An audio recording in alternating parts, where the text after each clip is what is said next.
Fallout Equestria Project Horizons Chapter 23 Walkabout. When all the truth does is make your heart ache, sometimes a lie is easier to take.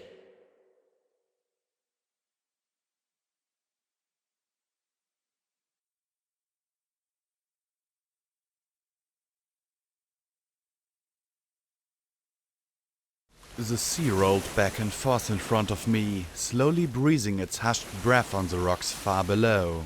The cliff rose in an almost sheer face up to the chiseled edge on which I sat.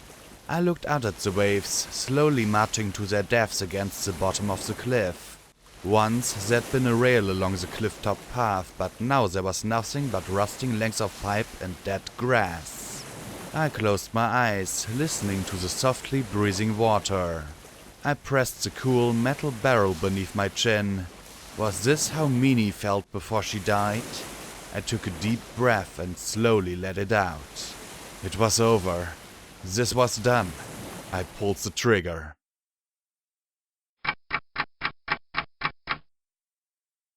I was dropped on the cold, wet grass, coughing and gagging with foam on my lips as my body struggled for breath.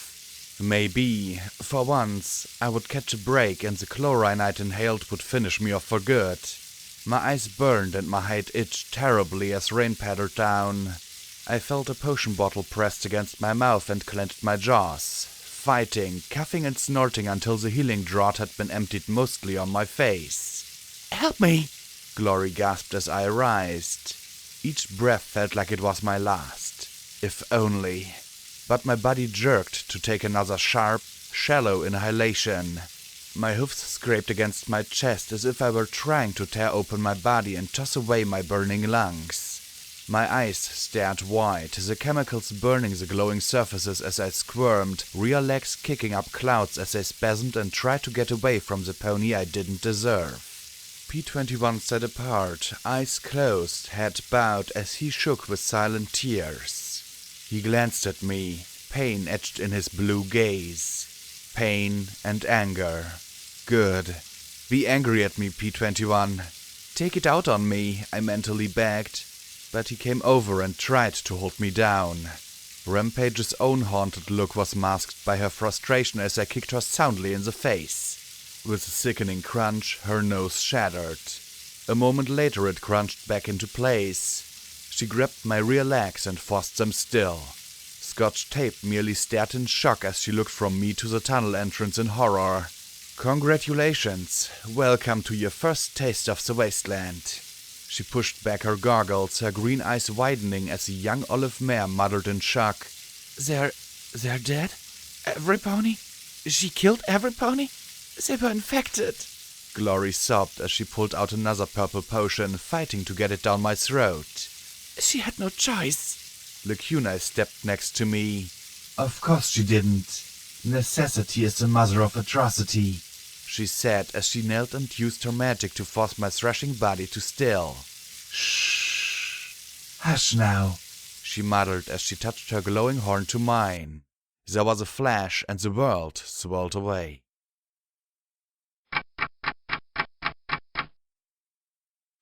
A memory. Just like a memory orb. I supposed it made sense. Unicorn magic extracted memories and the alicorn could read minds, so I guessed she could swap memories. We live in each other's dreams, she told me. I wondered if this was Lacuna's memory or the goddess, or some pony else. From what I'd heard, it could be from any one of hundreds, possibly thousands of ponies. You're a murderer, Blackjack. So, first things first. Buddy, mare, unicorn. A little older than me, I suspected. The place? A boring-ass hallway. It looked familiar. Really familiar. I caught a glance at a nameplate beside a door. Colonel Cupcake. So, this was Mirror Mare, not yet all blown up. It was late at night, but this didn't have the feel of a patrol. No. From the way she moved, it was more of a pensive wandering. I could relate. Now if she'd only passed by something shiny so I could get a good look at her. You're a fucking murderer, Blackjack. She lied to me, Vanity. A male buck with a deep voice said softly somewhere nearby. The voice was thick with the sound of tears. Slowly, the mare drifted closer to a closed door, standing in the spill of light underneath it. She's been lying to me since we first met. From outside, I could hear the dull boom of thunder and the soft hiss of rain on the roof. I heard Vanity's patient sigh. I know this is hard for you, but take a deep breath and think about it a little. What is there to think about? He said with a sniff. It's over. I trusted her.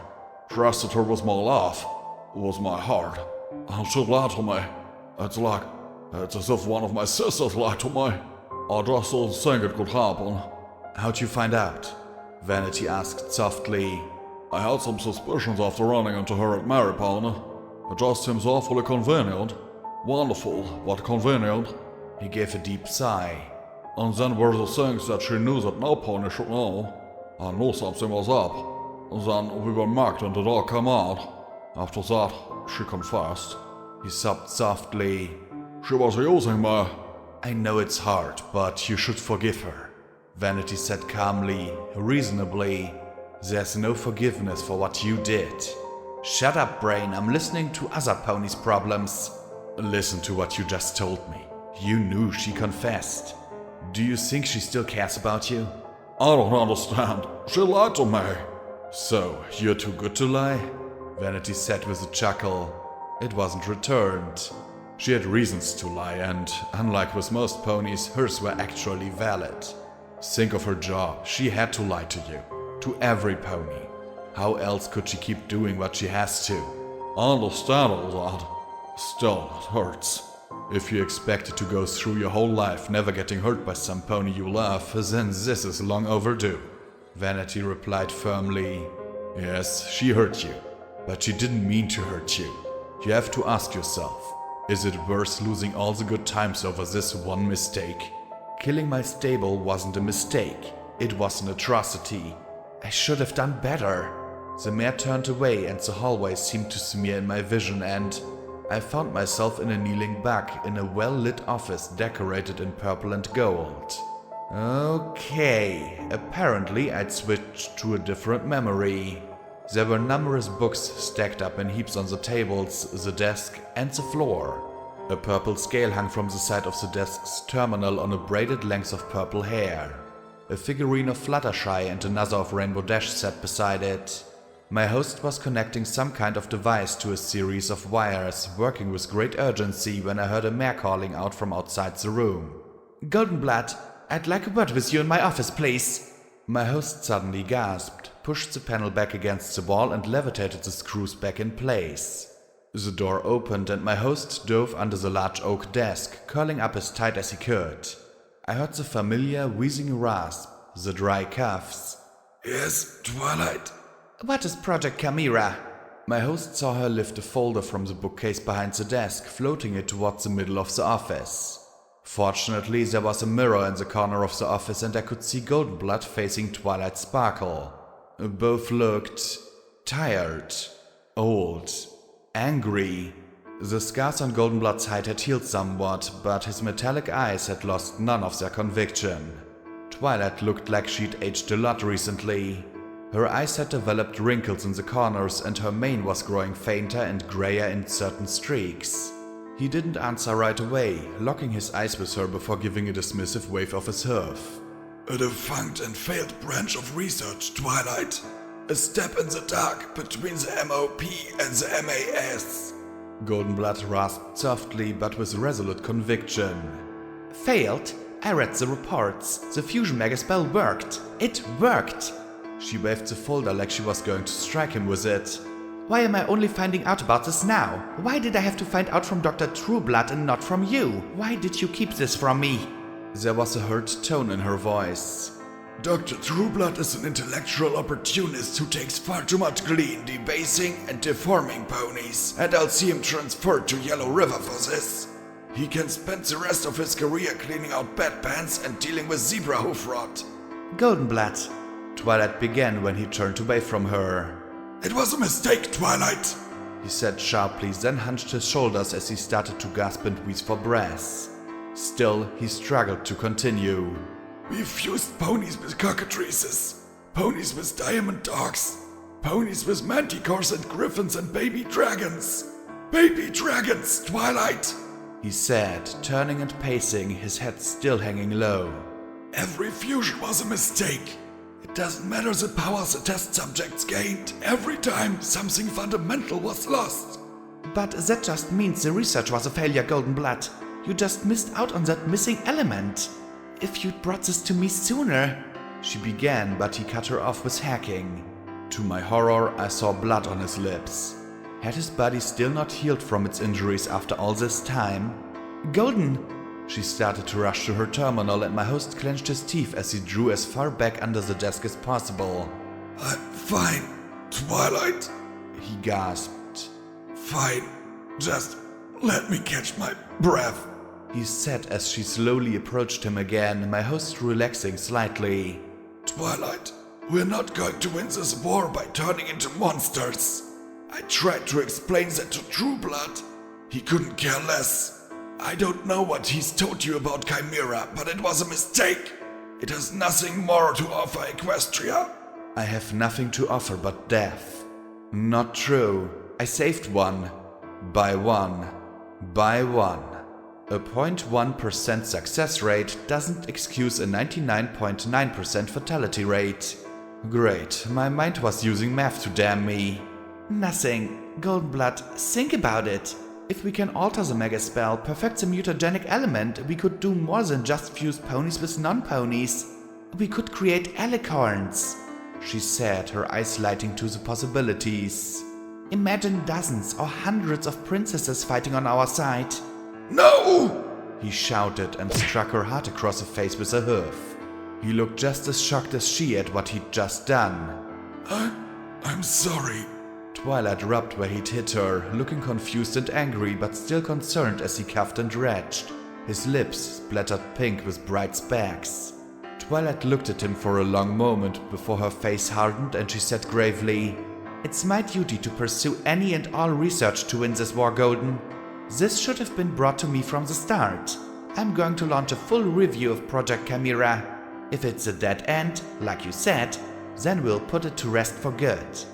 Goldenblood crumpled a little further before her, gasping for air as he wheezed. "I want access to every file, every book, every sample, every test subject." He closed his eyes. It's all at Hippocratic Research Ministry, man. His whisper barely reached my host's ear. But remember, nothing good comes from making monsters, Twilight. "I won't, Goldenblood," she replied, sounding tired.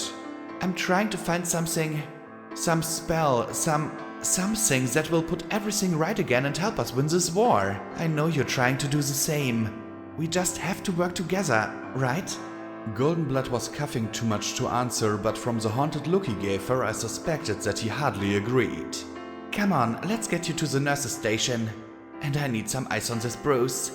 The door had been closed for several minutes before the bug relaxed. "Chimera, huh? Bet Pinky would be mighty curious about that," he said to himself as he returned to installing the device on the wires. Suddenly the memory bled away, reforming in pain as he was being dragged by a telekinetic glow along a catwalk over immense vats, screaming along with dozens of other ponies. Alarms rang in an animatic attempt to give warning as he weakly scrabbled for something to hold on to. No, I don't want this! Mommy! He sobbed brokenly. He hooked a limp on a bar, but the force pulling on every inch of his body grew and grew. There was a snap, a grinding noise as pain exploded along his aching, burned hide. Then the telekinesis released him and he drew a shuddering breath. Seconds before the force redoubled and tore him screaming from the catwalk and into the churning, bubbling vat of rainbow and blue below. The sensation that followed was nothing less than what I imagined it'd be like to be shoved through Stable 99's recycler. What emerged was not what went in. We live in each other's dreams and memories. The world smeared and congealed back into a hilltop in a flash of purple light. In the distance was a city of black towers wreathed in baleful green light. Now I was in... yes, this was an alicorn. I felt strong, healthy, powerful. I wasn't sure if I was actually hearing it, but a vast whispering host filled my mind, at the moment drowned out by a grand proclamation. Red Eye has yet to even touch Huffington, my children. Now is an excellent chance to save more of these poor ponies. We slowly advanced, my host, 2 greens and 3 blues, each one alike save for the color. Who knew they came in different shades? I felt myself sliding like oil from among the perspective of the group as we approached the swampy morass of flank. Then I became aware of a sound. Yet, not a sound. A noise within my host's head was the only way I could think of to describe it. The noise increased. With it came the pain. Screams. The city was screaming inside me. With every second I felt myself jerked more and more erratically from one Alicon to the next. It was as if the screams were pulling something fundamental from my host, and the more that overpowering voice rose, the louder the cries became. Hundreds of screams crying in agony. Thousands. Millions. The jerking became a blur, and I was certain that any moment I would be torn to pieces. A purple flash, and once more I was on that hilltop overlooking the distant city. The whispers were silent, the goddess silent. Then a mare's voice in my host's mind said, They're gone. The goddess snorted. That's ridiculous. Impossible. But I could hear the quaver of uncertainty and fear.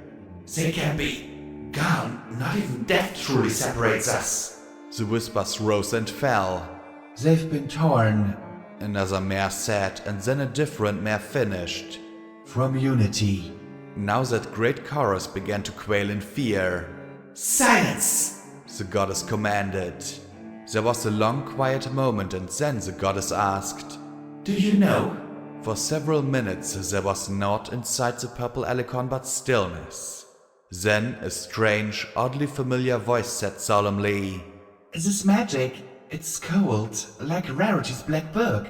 Another long and drawn-out silence. It must be some kind of necromantic effect. Something we never imagined. And it saturated Huffington. If a necromantic spell were that powerful. One mare began. Huffington would be sterile for miles. Another finished. Not if we are as distant as possible as it is. Just particularly vulnerable to it. The calm voice pointed out, setting off a riot of argument and fear. I wondered if the goddess was in control of that whispering, panicked mass of thought, or if she fought against it for control of herself. We are vulnerable to nothing. We bathe in tainted, glowing radiation. And do not forget we have experienced necromancy. We scoff at it. It cannot truly harm us. It just did. The calm, familiar voice said. We need... I will decide what needs to be done. The goddess proclaimed as the whispering rose and fell. Then there was a pause. But what is your idea? A long sigh. We must try and send another mare into Huffington to learn what is causing this and how we can stop it. Didn't you just see what happened? We all felt it, every one of us. It would be torture, nay suicide. The goddess's voice oozed in disdain, and barely heard over the whispering chorus, a mare said meekly, I'll go. Again silence. You'll go? You? The goddess seemed incredulous. Why would you do such a thing? To get what I deserve.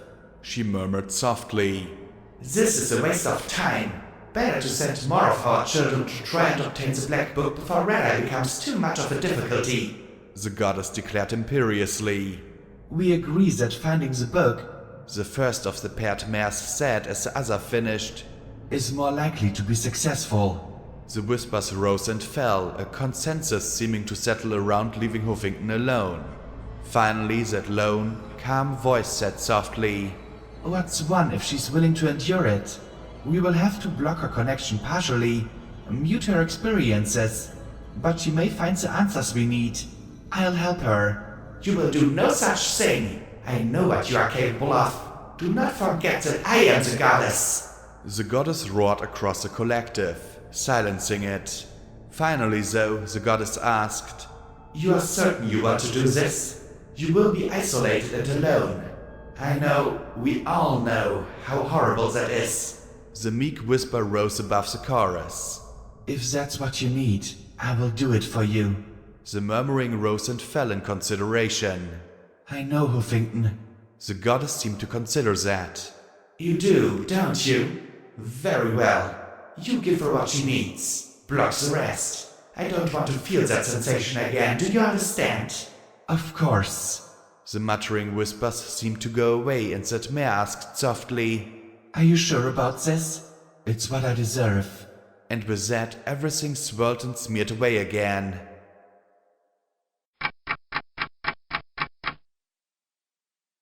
It figured. I had to be the only pony in the world who could be trapped in a stable filling with poisonous gas and live. Was my luck really that bad?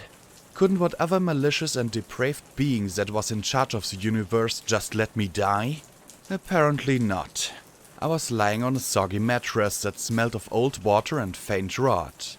My lungs sounded just a little better than Golden Bloods and felt a little worse. I wasn't sure where this was.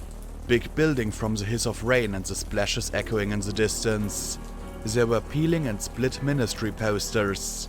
I barely made out Twilight Sparkle and Fluttershy, but whatever encouraging message they offered had returned to pulp ages ago. My eyes traced along the ceiling tiles overhead as if there was some answer or meaning in the cracks and crevices. Murderer. Midnight's last word echoed in my mind over and over again with perfect clarity. I know that some ponies might say it was Rivet's fault. They'd be wrong. If I'd been stronger, better, I would have forced them to march every corpse outside and purge the recycling systems. But I hadn't, and in doing so I'd allowed Rivets to commit an act that doomed 99. That wasn't what made me a murderer though. The ponies of 99 were doomed. Nothing I could have done would have changed that. But when it was my hoof activating the gas, I'd damned myself. It's tragic for hundreds to die. It's murder when it was my actions that caused their death. Necessity is the mother of atrocity.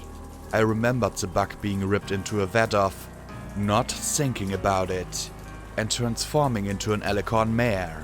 But I also remembered his burns, the heat, the damage all around him. Faced with such a choice of letting him die or saving him by forcing him to change, what was a more virtuous act? Or was a goddess, like me, damned simply by being there? Act, and you transform ponies into monsters. Don't, and you're a murderer for standing by when you could have acted. But that wasn't what really damned me. I'm sorry, Glory, I murmured softly. There was a shift beside me and a cool rag dabbed at my brow. Hey, you made it. I was worried there for a bit. Her fond tone wasn't what I'd been expecting. If you ever pull a stunt like that again... A stunt? What are you talking about, Glory? I asked warily. Lacuna filled us in while you were out. How you had to do what you did in the stable. She sighed softly as she wrapped her hoofs around me, resting her head on my chest. I'm so sorry, Blackjack. For a while there I thought that you tried to do something horrible. She pressed her face against my chest. My mouth was dry as I held her atop me, staring at the water-stained tiles overhead. What did she tell you? That you'd worked out her teleporting you out, but that you activated the poisoned talisman early. That Rivets and the others tried to stop you and Lacuna got hurt. She said quietly. I'm so sorry you had to do that. I know you thought we'd argue, but I wish I could have been there with you when you had to do it. She let out a great sigh as she lay atop me. I felt as if I was falling. Don't ever do that again. I couldn't take it. Not if you did that. She'd lied. Lacuna, for the goddess, had lied to save my tail.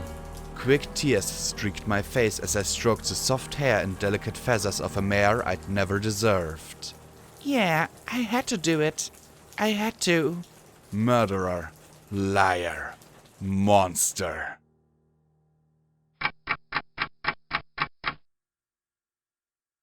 Why the hell do I need to learn all this stuff again? I heard a young mare grouse grumpily from the next room.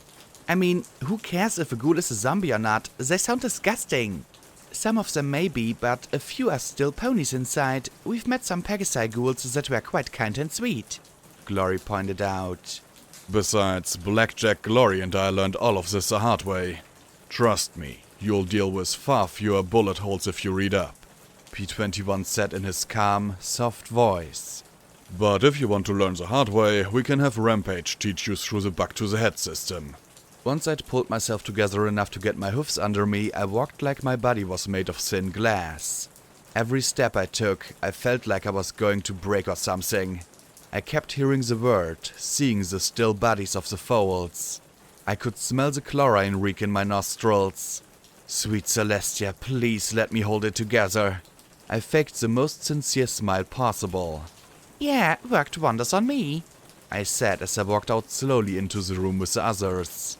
Rampage was going over the Huffington edition of the Wasteland Survival Guide with Scotch tape, giving pointers. Go for the eyes, Tape. Go for the eyes. The young olive mare looked at me with an expression that mixed gratitude with fear and added touch of hate. She quickly looked back at the book as if her life depended on it. With a little bit of luck, she'd do 1,000 times better than P21 and I did coming out. Said Stallion was lying on some racks in the corner. I walked slowly over and he looked up with bloodshot eyes. Hey, I said as I sat beside him. He shied away. I guess I couldn't blame him. Hey, he murmured as he closed his eyes. So, there was a plan? He asked softly. I looked over at the inscrutable features of Lacunae gazing out at the rainy night. Yeah, something like that. I couldn't tell if he believed me or not. I couldn't tell if he cared or not. He seemed empty and brittle, like one good shove or wrong word would snap him for good and I'd lose another friend. I didn't deserve to have him either. I didn't deserve any of them. I saw you. Did they? He drew a shaking breath. So, was it fast? His soft voice still varied, and I saw Scotch Tape looking over with her white-green eyes, shifting nervously. Rampage swatted her head. Hey, spiky death dealer giving you pointers. You should listen to them or I'll give you points instead. Scotch quickly flushed and looked away as she nervously chewed on the end of her dusky blue tail. It was over quick, I lied. Sure, minutes were better than spending your last few days eating each other, but minutes of agony, I'd done that to foals. My hoofs started to shake. I felt bile rising in my throat. I had to fake it, had to pretend like it didn't affect me. I wanted to sob right there. Instead, I grimaced. I just had the luck to get just enough to mess me up. My chest still feels like my lungs were scrubbed out with a brush and my eyes hurt. I killed my stable. And I was complaining about my eyes? Blackjack, how are you doing? Really? He asked softly as his eyes met mine and I felt my grin strain even more. I'm fine. I had to do it. I had to. Keep repeating that. Keep on repeating it until you believe it. For some reason that seemed to disappoint him even more. He looked towards me a little and stretched out a hoof, paused, and then drew it back with a shameful look. Because I just had a stable full of ponies I honestly didn't care that much for to die. And I'm barely holding it together. Just, they're gone. And they were pretty shitty to me and I still feel bad they're gone. I couldn't meet his eyes anymore. I pretended to find batting an empty can fascinating to keep from shaking. It doesn't matter. I had to do it. Had to. Blackjack. He put his hoof on the can. They were your friends, your family, your mother. Don't! I yelled and promptly all eyes were on me, except P21's. He flinched away, clenching his eyes shut. Glory started towards me, but I gave her a look. I couldn't handle this. I was about to explode. It was all I could do to control my breathing. Don't talk about her, them, any of it. Please. I could smell it in my mane, feel it on my skin. I heard that shout echoing endlessly inside me. It's over. It's done. I can't do this now. Please. I begged. Scotch Tape looked at me in shock as her own tears began to fall. Rampage took one look at her and declared boldly, Hey, Scotchy Barty! Don't think you should give Blackjack her pip back? Not that the classic version isn't peachy keen, but she really needs the uber-black one back. Scotch Tape blinked at her incredulously as sorrow and shock vied with her request. Are you serious? Do you know how hard it is to remove one of these? She asked as she held up her own pip back. If it were held on with nuts and bolts, sure, let me get my wrench. But short of taking off her leg, these things don't come off without the proper tools. Which, I gathered, was part of the point of Rampage asking. The strapped pony grabbed Scotch's pip back and started to tug. Come on, it's gotta come off somehow, she said, and the young mare fought for her life, swatting her armor in futility. I know, I can chew it off. Ugh, get me out of here, every pony outside is crazy, she wailed as Rampage started to slobber over the screen. I couldn't help myself. I laughed. I cried too, but I think the laugh covered it up. Thank you, Rampage.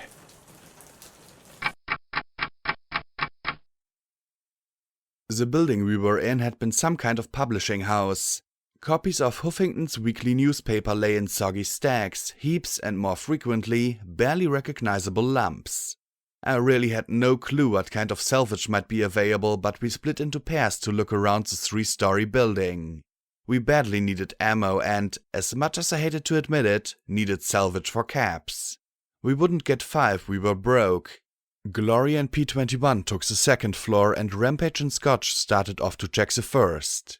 I began heading towards the basement with Lacuni, but halfway down the stairs I realized what had just happened. I took the stairs up 2 at a time, ignoring my buddy's protests, and half ran, half skidded down a hallway. I spotted Rampage and Scotch through a doorway as I passed and managed to catch myself on it, panting and wheezing. The two looked up in alarm. Rampage, I began.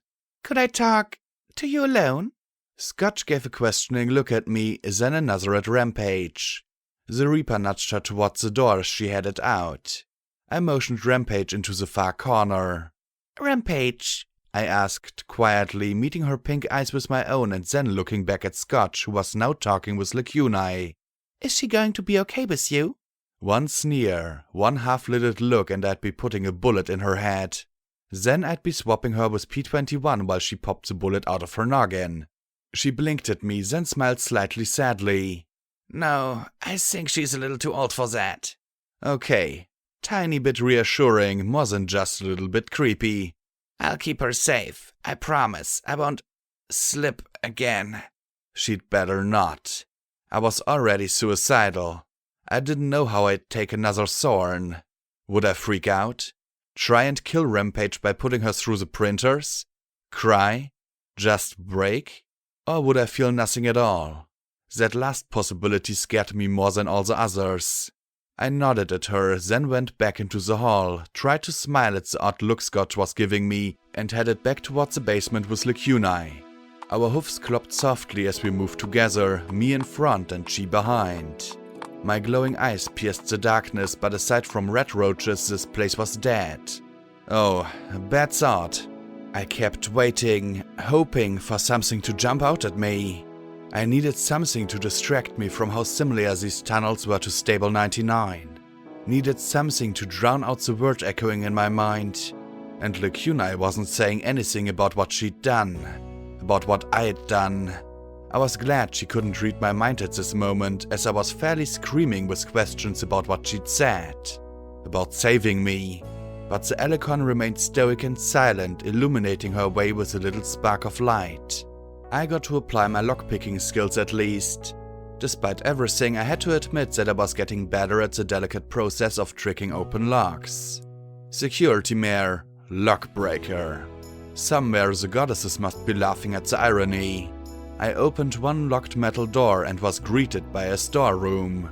Oh, look, turpentine and wonder glue, I said with infinitely more enthusiasm than was warranted. Scrap metal, always useful. Sensor modules, even a spark battery. And in the back was a yellow medical box. The healing potions inside were the consistency of tar, but I took the Medex and Menthols. Truly a cornucopia of caps. Lacuni agreed softly with just a hint of sarcasm. Hey, it'll tide us over till we find some nice high-quality guns to sell, I said as I lifted the metal box lid and swept 4 measly bottle caps into one of my pockets. Storeroom stripped, I glanced back at her. The thing you put me in, was it Unity? Lacuna didn't look at me, her thoughts sighing softly. It is like Unity. It is as close to Unity as you can know. What do you mean? I asked as I took a lead pipe and casually squashed a hungry red roach that wandered too near. She sighed again as she plucked a goblet of red roach meat from the corpse with her horn and deposited it into a plastic jar kept for Rampage's high-protein diet. Somehow I doubted a goddess liked crawling through tunnels for scrap and harvesting bug flesh. What you experienced was an outsider looking at Unity. You remained you. Your memories, your experiences, your point of view. They were all intact. At my "I'm an idiot, remember?" look, she elaborated. At any point, did you not feel like yourself? I wish. No, it was like a memory orb. Exactly. There was a wall between you and the memories you viewed. You did not become the original person experiencing the memory. You didn't know what they thought. You can interfere, you can sympathize, but you remain apart from them. In Unity, there's no such separation, she said quietly. We walked past some hulking turbine engines thing. Amazingly, they still had power. Most of the indicator lights were red though. Lockout, 1 red. So, you're you and not you at the same time? She smiled, looking a little surprised. In Unity, you are yourself, but you are also countless others. It is like being in a great dark room and not knowing where you begin and the others end. I am me, but I might also be a predicurist, or a soldier, or a librarian. And who I was originally is lost. I have some semblance of independence and personality, but I have no idea if this body was originally mine. If this brain held my original memories or housed my soul. And at any moment, the me who is me can be replaced by the goddess. Why is that? I asked as I remembered that imperial voice. Who is she? What makes her so special? She is the goddess. She is the glue that binds us together. She is difficult to describe, she said softly with a sigh. She's attempting to ignore me. I'm separated from the others, though not yet severed. But why? Lacuna looked right into my eyes and asked me softly, Would you like to experience some pony gassing a stable? Feel her guilt? Know her horrors and shame? I felt myself start to shake, my eyes wide as I looked back at her. I broke my gaze to the floor as Lacuna went on. There's much pain in Unity, but it is dispersed, separated, tolerable. In me, it is concentrated. The goddess hurts enough with what she has become. She does not wish to include the pain I witnessed to her own burden. I hadn't thought of that. What would it be like to know, to have experienced the suffering of hundreds, maybe thousands of individuals over centuries, to never be able to be apart from it? It would drive a pony crazy. And then there's the Huffington problem, I added as I found some dusty ammo containers. Why would there be ammo containers in a publishing house? What? She started. What do you know about it? The screams, that jerking, how you lost 5 ponies from Unity. I put the bullets into my saddlebags and turned to face her. It was something I saw while I was away. The screams. Yes, the screams. She shivered. That is what I am here to discover. What magic, what power can affect us so? Alone, the screams are manageable. They rise and fall constantly, but do not overwhelm. But put 2 of you together and you bounce back and forth like red roaches in a shoebox, I said, and she looked impressed once again. So that's why you're here alone. That's what the goddess wants. But why? Because in Unity there's comfort and safety. We have no promise of an ever after, but in Unity we endure. Kill one of us and it matters little. Some of us have been slain and then returned to slay our attacker in a new body, having learned their tricks. Few ponies can maintain the level of creativity and ruthlessness to keep ahead of us. She looked away with a momentary scowl. That one little mare and her friends, however... Somehow I didn't think she meant to mutter that into my mind. I couldn't help but smile, wondering who she was referring to. Still, stay on topic. So, when those others were lost, it must have been pretty terrifying. When you are as we are, something fearful is intolerable. Therefore, we must either ignore it or hunt it down and destroy it at all costs. I am a rare exception. I was sent to learn about this threat. By you. The screams, they hurt you, don't they? Even alone? She closed her eyes with a small smile and shrugged elegantly. As much as I found the goddess a twit, Lacuna was perfect for our group. You said you deserved it. Now there was shock on her face. Apparently she hadn't known exactly what I'd experienced in that dream state. Why? She walked a little ways past me and then stopped. I did something terrible. I don't remember what or why, but I remember the shame, the horror. I know what you went through when you closed the door on your friends. And I know how much it would hurt your friends if they realized just what you tried to do. I had friends once, I think. She closed her eyes, tilting her head back. Dear friends. But I lost them somehow, one after the next. Eventually we were all alone. And one by one we were consumed, just as you are being consumed. I sat down. I don't know how to go on. Easy Love No One seems so stupid now, Lacuna.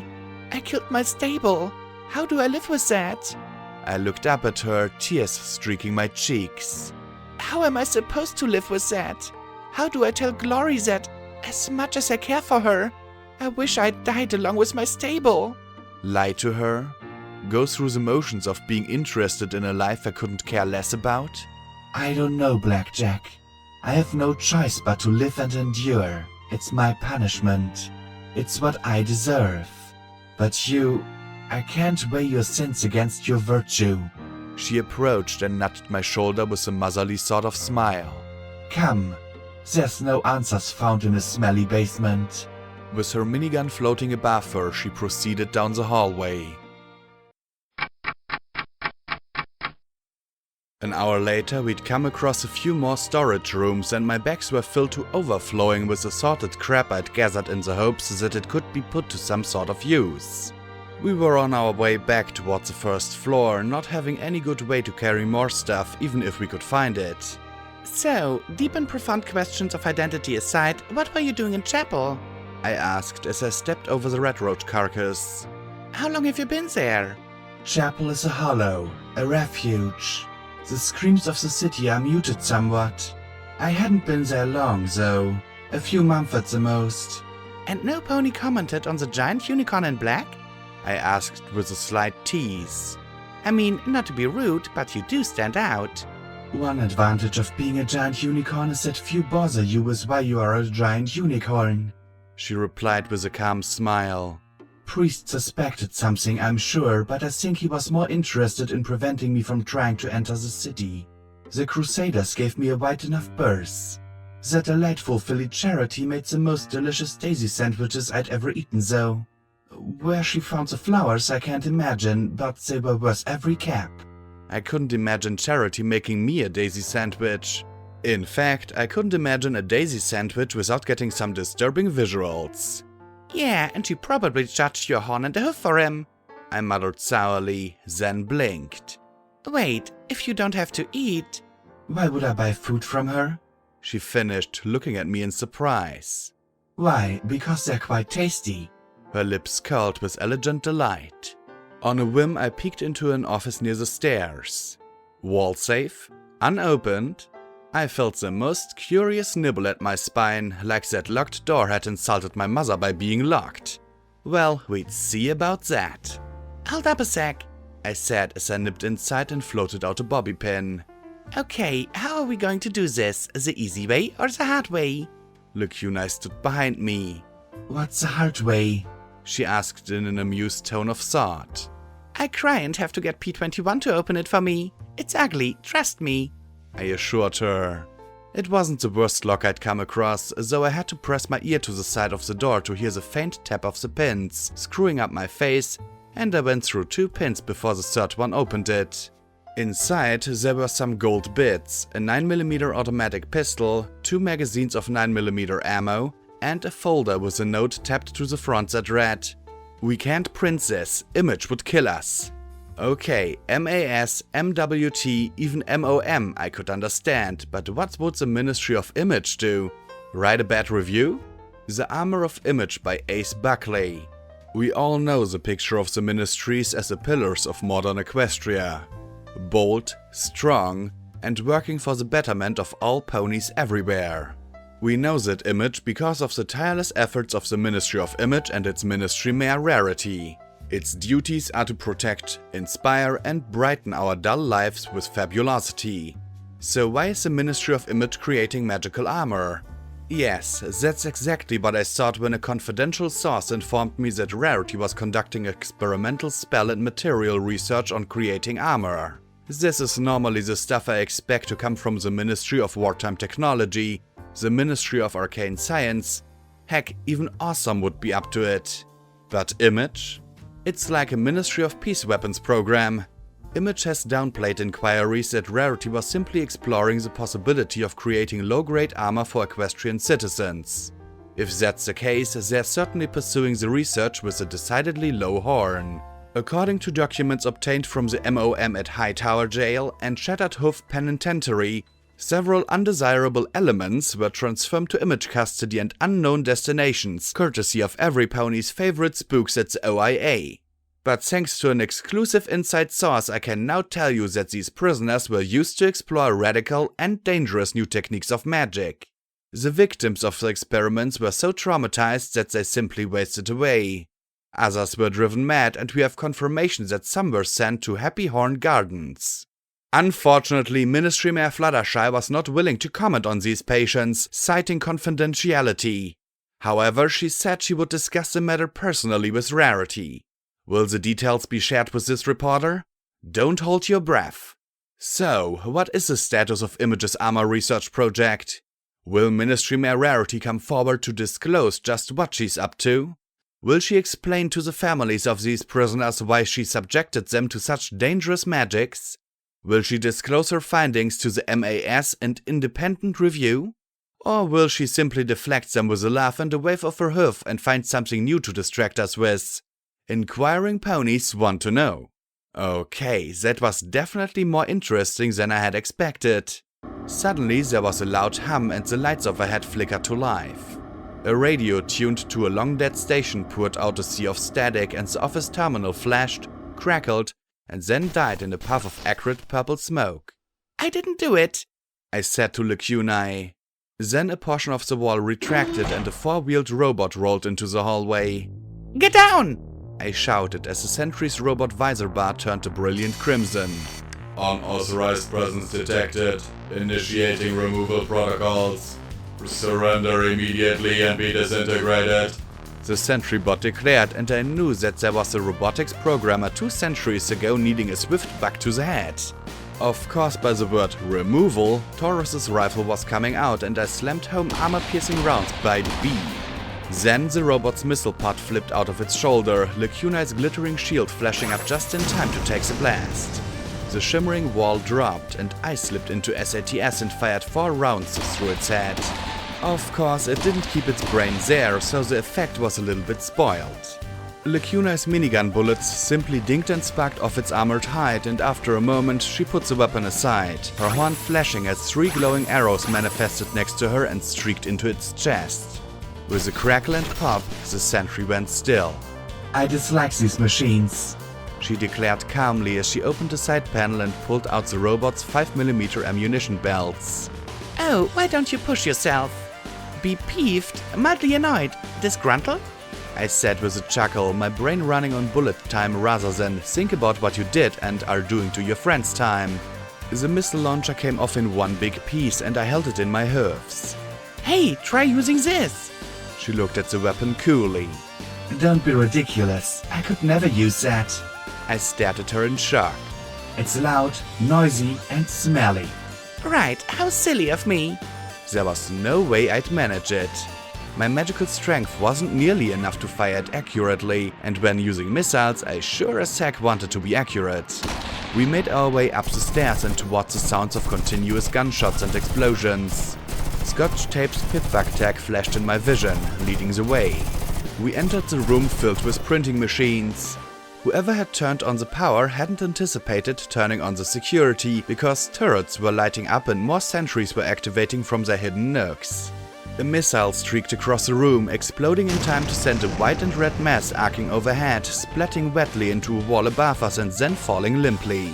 Rampage opened her eyes as her blown-off limbs started to regenerate. Scotch yipped as she scrambled along the edge of the room to join us. Did you push something? I asked sternly. The olive mare blanched and pointed her hoof at Rampage. She told me to.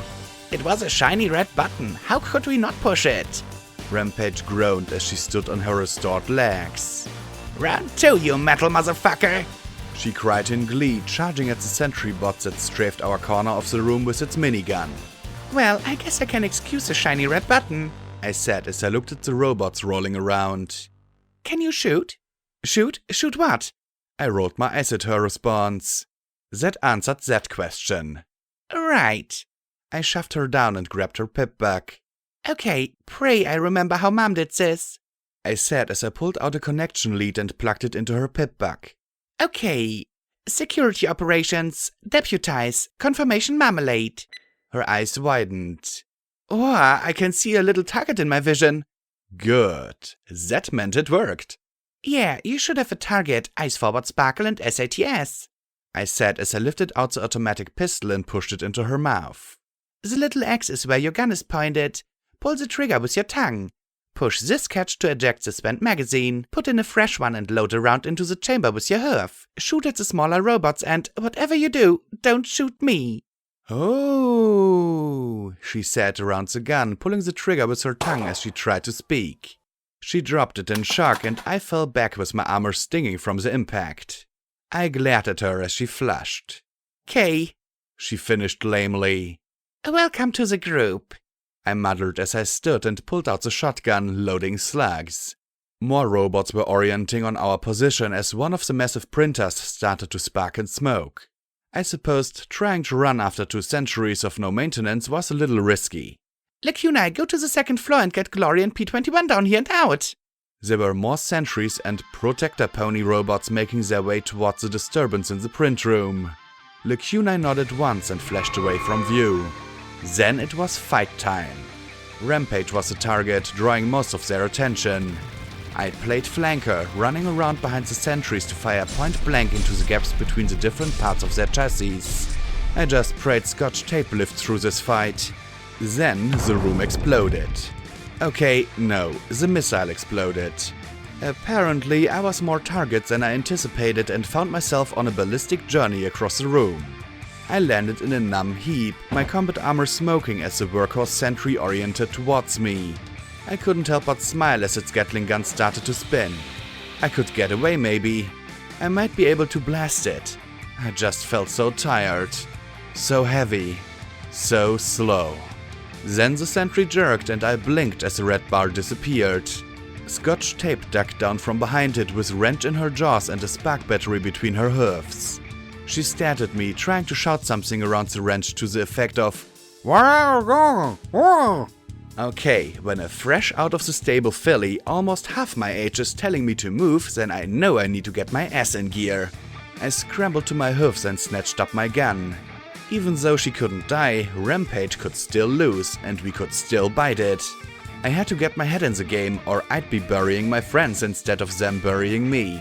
We were moving again, trying not to let the robots get a decent beat on us as I did my best to take out the sentries engaged with Rampage. Even she was regenerating slower and moving with increasing disorientation. If she gave out, how long could I withstand their fire? "Scotch, I need you to get me something," I said with a grimace. I was going to need a bigger gun. No, not folly. That was like an anti-building gun. I told her what to do as I watched Rampage go down again. 2 sentries began to turn towards me and I ran as missiles streaked after me, cooking my tail as Rampage struggled to rise again. I took cover behind one of the groaning, chattering printing presses and reloaded, my ears ringing and nose bleeding from the overpressure of the explosions. I panted through my mouth to keep my ears from popping as I backed away from the next sentry rolling around the corner towards me. I really missed those spark rounds. Then Scotch Tape backed out of the hall with the missile launcher I'd removed in tow. "Good job!" I yelled as I stuck my shotgun in its sling and raced to her. The heavy weapon shimmered as my magic strained to lift it and orient the reinforced tube. "Cross your hoofs!" I yelled as I jumped into SATS and put almost the spell's whole charge into one shot. The missile streaked towards 2 of the sentries, striking loudly in the middle. My magic failed and the back blast sent the missile launcher back down the hall behind me. Still, with an explosion of metal, the sentries were blasted to pieces. That just left 3 more. "Go get it!" I called out, bringing out the shotgun again. "What am I, your dog?" She yelled at me crossly. "Yes, now fetch!" I laughed, feeling good? Excited? Not like a corpse waiting to die. One of them. Glory and P-21 came out onto the catwalks overhead and precision green beams joined strafing minigun rounds and grenade blasts. Rampage ripped off the head of one robot and crawled inside as it wheeled about helplessly. Finally, Scotch Tape dragged the missile launcher back and loaded it, and I tried for a shot at the last sentry, which was sending one missile after another at the catwalks. I entered SATS, took my target and breezed out as the hovering weapon fired. This time I managed to keep the missile launcher from flying back as the explosive projectile blasted the remaining sentry bot. I sank to my haunches, laughing, hugging the hot metal tube to my chest. Missile launchers. Loud, noisy, smelly, and fun. But as I sat there, the smoke hazing the air, I felt like I was looking out of the Overmare's window once more. My throbbing ears could hear the distant screams, choking silent in gagging, gasping agony. I pressed my face to the warm green metal. Murderer. I felt the tears running down my cheeks. Foal killer. I grit my teeth, hovering somewhere between tears and laughter. I could smell the chlorine. I could hear the screams. Scotch Tape sat next to me, staring in shock as I hugged the tube, unable to stand. I sobbed as I did all I could just to curl the ends of my lips up. "I'm sorry, Scotch Tape. I'm sorry I killed our home." She looked at me, seeing the real me. Not the laughing idiot or even the fake hero, but the murderer. I hated the pity in her eyes, even if it was what I desperately needed. "Yeah, me too," she said quietly before she rose. "Hey, don't mess with that! Let me see if there's something good in there!" She yelled as Rampage proceeded to smash the robotic remains.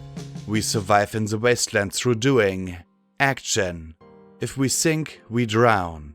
We grasp for meaning in vain. Why was I alive? EC 1101? No. Helping a wasteland determined to sink and die in poison and hate? Not if I were honest with myself. Glory? Goddesses, let it be for glory. Please.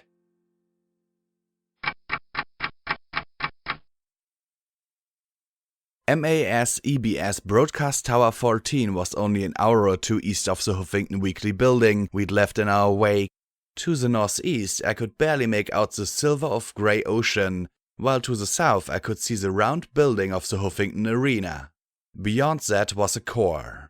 Scotch Tape stared up at the huge white metal spire rising endlessly towards the clouds overhead. Lights glowed dimly on the broadcast dish fastened ring platform high above the ground, but not even at the midpoint of the tower. The outside was distracting her from what we'd left behind. "How high does it go?" the young mare asked Glory, who seemed amused with her fascination. "Higher than the clouds. No pony knows what they were for originally, but we use them today to grow our food. Thunderhead has the distinction of being one of the most advanced agricultural centers in the Enclave. We are one of the few that managed a surplus harvest every year for the past 50 years. She didn't try to hide the pride swelling her chest. "No other Pegasus community has managed that." "Thunderhead? What's that?" Scotch asked as she craned her neck back. "Well, it's my..." It's where I'm from originally. She deflated almost instantly. There was no covering the hurt. She took a deep breath and fell into a vague, pedantic tone. Before the bombs fell, Thunderhead was a support settlement for the forces working out of Shadowbolt Tower. When the war ended, we became one of the primary Enclave bases in the east. At first, this was just due to our possession of the tower, but as the new order settled in, it quickly became clear that Thunderhead was preserving and building on the innovative, productive spirits that Huffington was famous for. Today, Thunderhead enjoys one of the highest standards of living in the Enclave, and its people are forward-thinking technologically, scientifically, and socially. It's even the first Enclave settlement to begin sending aid down to the surface. Scotch Tape looked at the ruins to the south. So, where exactly are they sending this aid? Glory flushed and glanced at me. I arched a brow. Did she really want me to come to her rescue on this? I half agreed with the filly. The little grey Pegasus sighed. Well, here, but there's a lot of work to do and there's been a lot of resistance. But we're trying to do better. When they're not developing biological weapons. Why didn't you come down sooner? Scotch asked as she walked beside Glory, her utility harness jingling with the tools she'd had on her when she'd fled. None of them were for removing pip-bugs, unfortunately. Glory sighed again. We wanted to, but for years the surface was too radioactive. Then there wasn't any pony down here to help. Then, for a while, the ponies that were down here were savage, mindless monsters. And, of course, there's always fear of biological contamination. Biological contamination. I cocked my head, trying to think about this some. Glory, Lighthoofs was trying to infect a Pegasus with the Raider Plague. Why would he do that? Why not just spray it over every pony village down on the surface and wipe us all out? Glory blinked at me and then shrugged.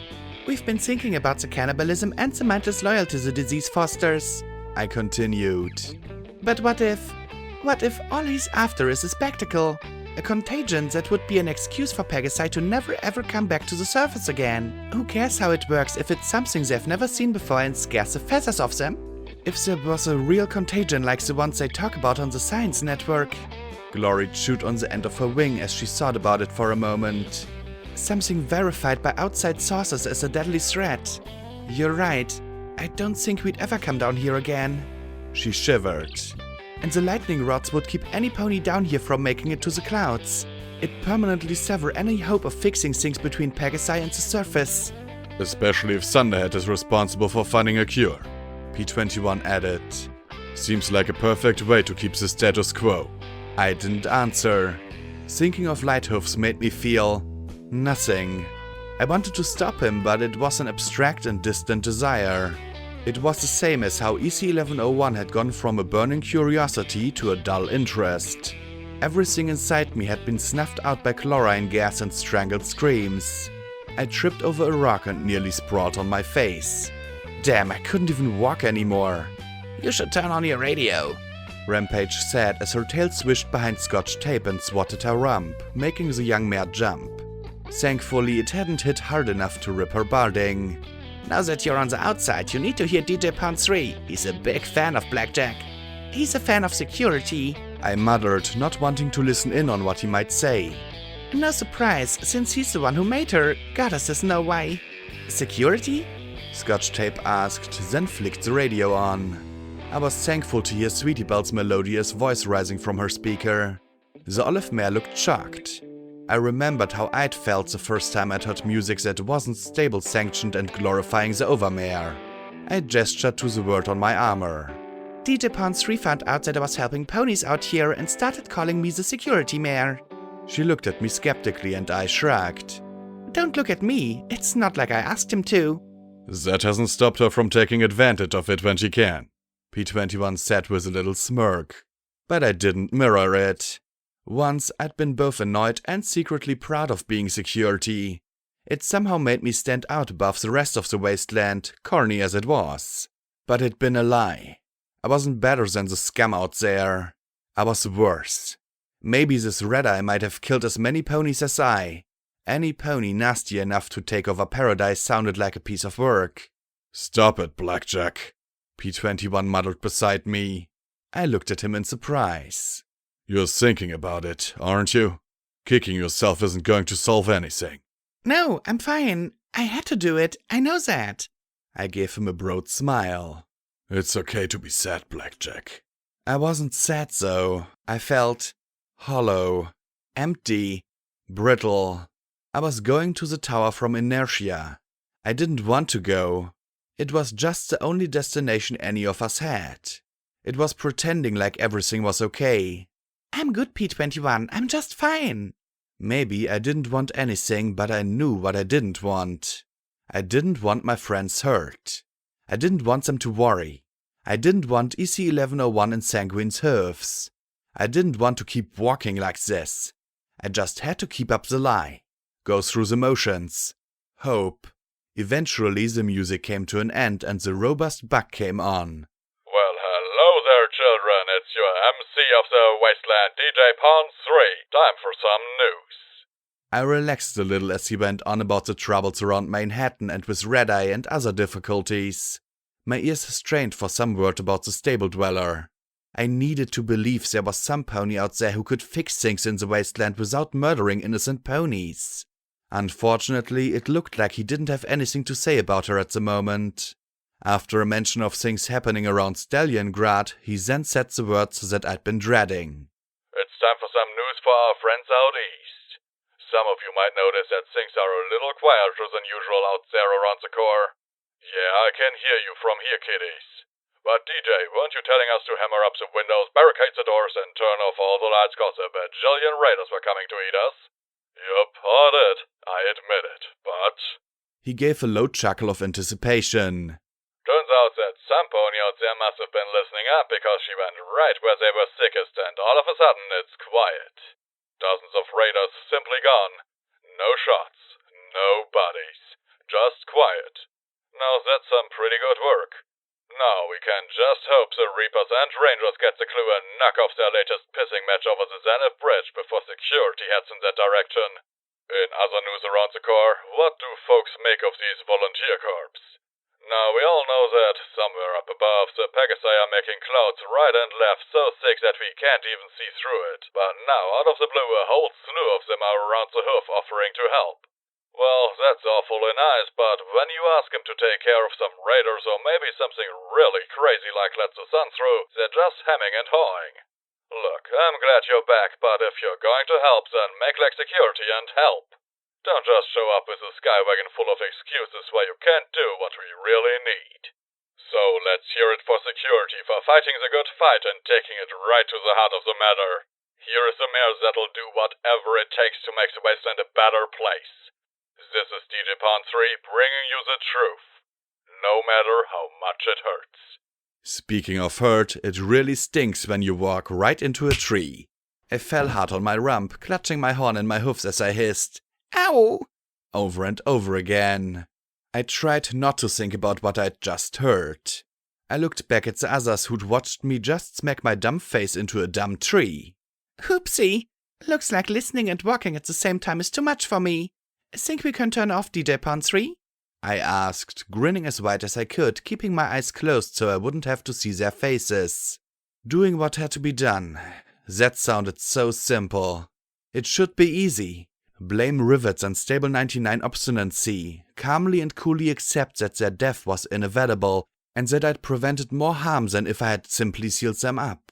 So why couldn't I do it? I wanted the dealer here. I wanted some kind of cryptic bullshit to confuse me. I needed something inscrutable to make me not face the simple truth. I had to smile. I had to keep it together. Every pony needed me to hold it together. Sweet Celestia, why couldn't I stop the screaming?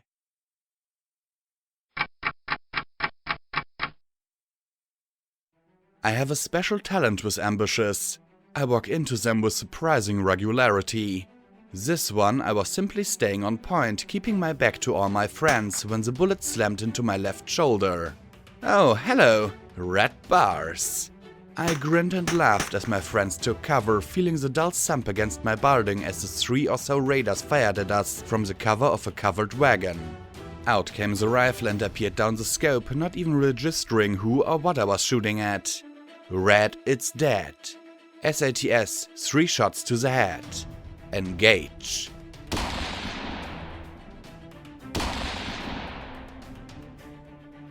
Then I was being knocked to the ground by P21.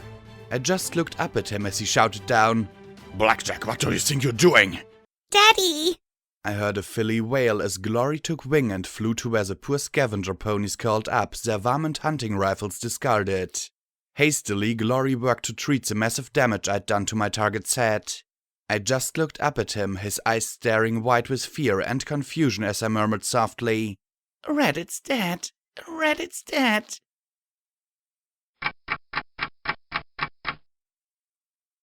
"She's losing it," P21 said quietly from the campfire. The bug-eyed shot wasn't doing well at all. Healing potions could do a lot, but not much for a brain that had taken a bullet through the middle. I lay apart from the others, staring into the darkness. Just a little family scavenging unit scared to death by being trapped in radar territory and who'd shot first without the benefit of an EFS to let them know I wasn't hostile. She's under incredible strain. She's coping as well as she can, Glory said. I could feel her eyes on my back. "No, she isn't. And you know that better than any of us, Glory. You've seen her push herself to the point of physical collapse." I'd tried so hard to be strong, and I was trying to keep it together. I was trying to be happy. I was trying to live for them. Glory didn't say anything. I knew she didn't have to. She's going crazy, isn't she? Scotch tape summed it up excellently. The grey Pegasus gave a soft sob. I'm going to check on him, give him some more medics, Glory said sickly as she rose and walked back into the cargo wagon that had become a makeshift hospice. "What are we going to do?" P21 said quietly. "You're going to do better. Whatever you do, you'll do better than I have. I'm a murderer, a killer. This proves it." What would you do if there was no blackjack? Rampage asked. "I don't know," P21 said quietly. "I just don't know. Goddesses, I need her. Her and her stupid quest, it kept us going. Now that she's falling apart, I don't know. Try to find a life in Megamart or Chapel or something." I should tell him that he'd be fine without me, that he was too smart to let the wasteland hold him down. Without me, he'd do something amazing. And me? Scotch Tape asked. I'd saved her life and killed every pony she knew. And now she was traveling with her killers. She was a good pony, for now. I didn't imagine her mother beat her and tormented her. Well, fortunately, there's always a job opening slaughtering wannabe reapers while picking fights with the Steel Rangers across the river. It's a living, Rampage said quietly. Lacuna said nothing. I supposed she would do something. Return to Chapel? Continue searching on her own? And Glory, who had lost everything, what would she do? Where could a Dashite go in this world? Would she continue her search to clear her name? Take on Lighthoofs by herself? Or try to find a quiet part of the wasteland to live in? Till slavers took her, till poison choked her, till monsters ate her, till the dealer took one more pony, and one more, and one more. Because that was what the wasteland did. It's not getting any better, Rampage had said. It's getting worse. The poison spreads a little more day by day. And one day, if I don't die, I think I'll be the last pony left in the world. You're right to be afraid, Rampage, because you are. And there wasn't anything I could do. The wasteland always won. From the trailer rose an anguished wail. It joined perfectly with the screams in my head, echoing that word over and over again. And one more. I couldn't stay here. I couldn't do this. I had to leave, but I couldn't.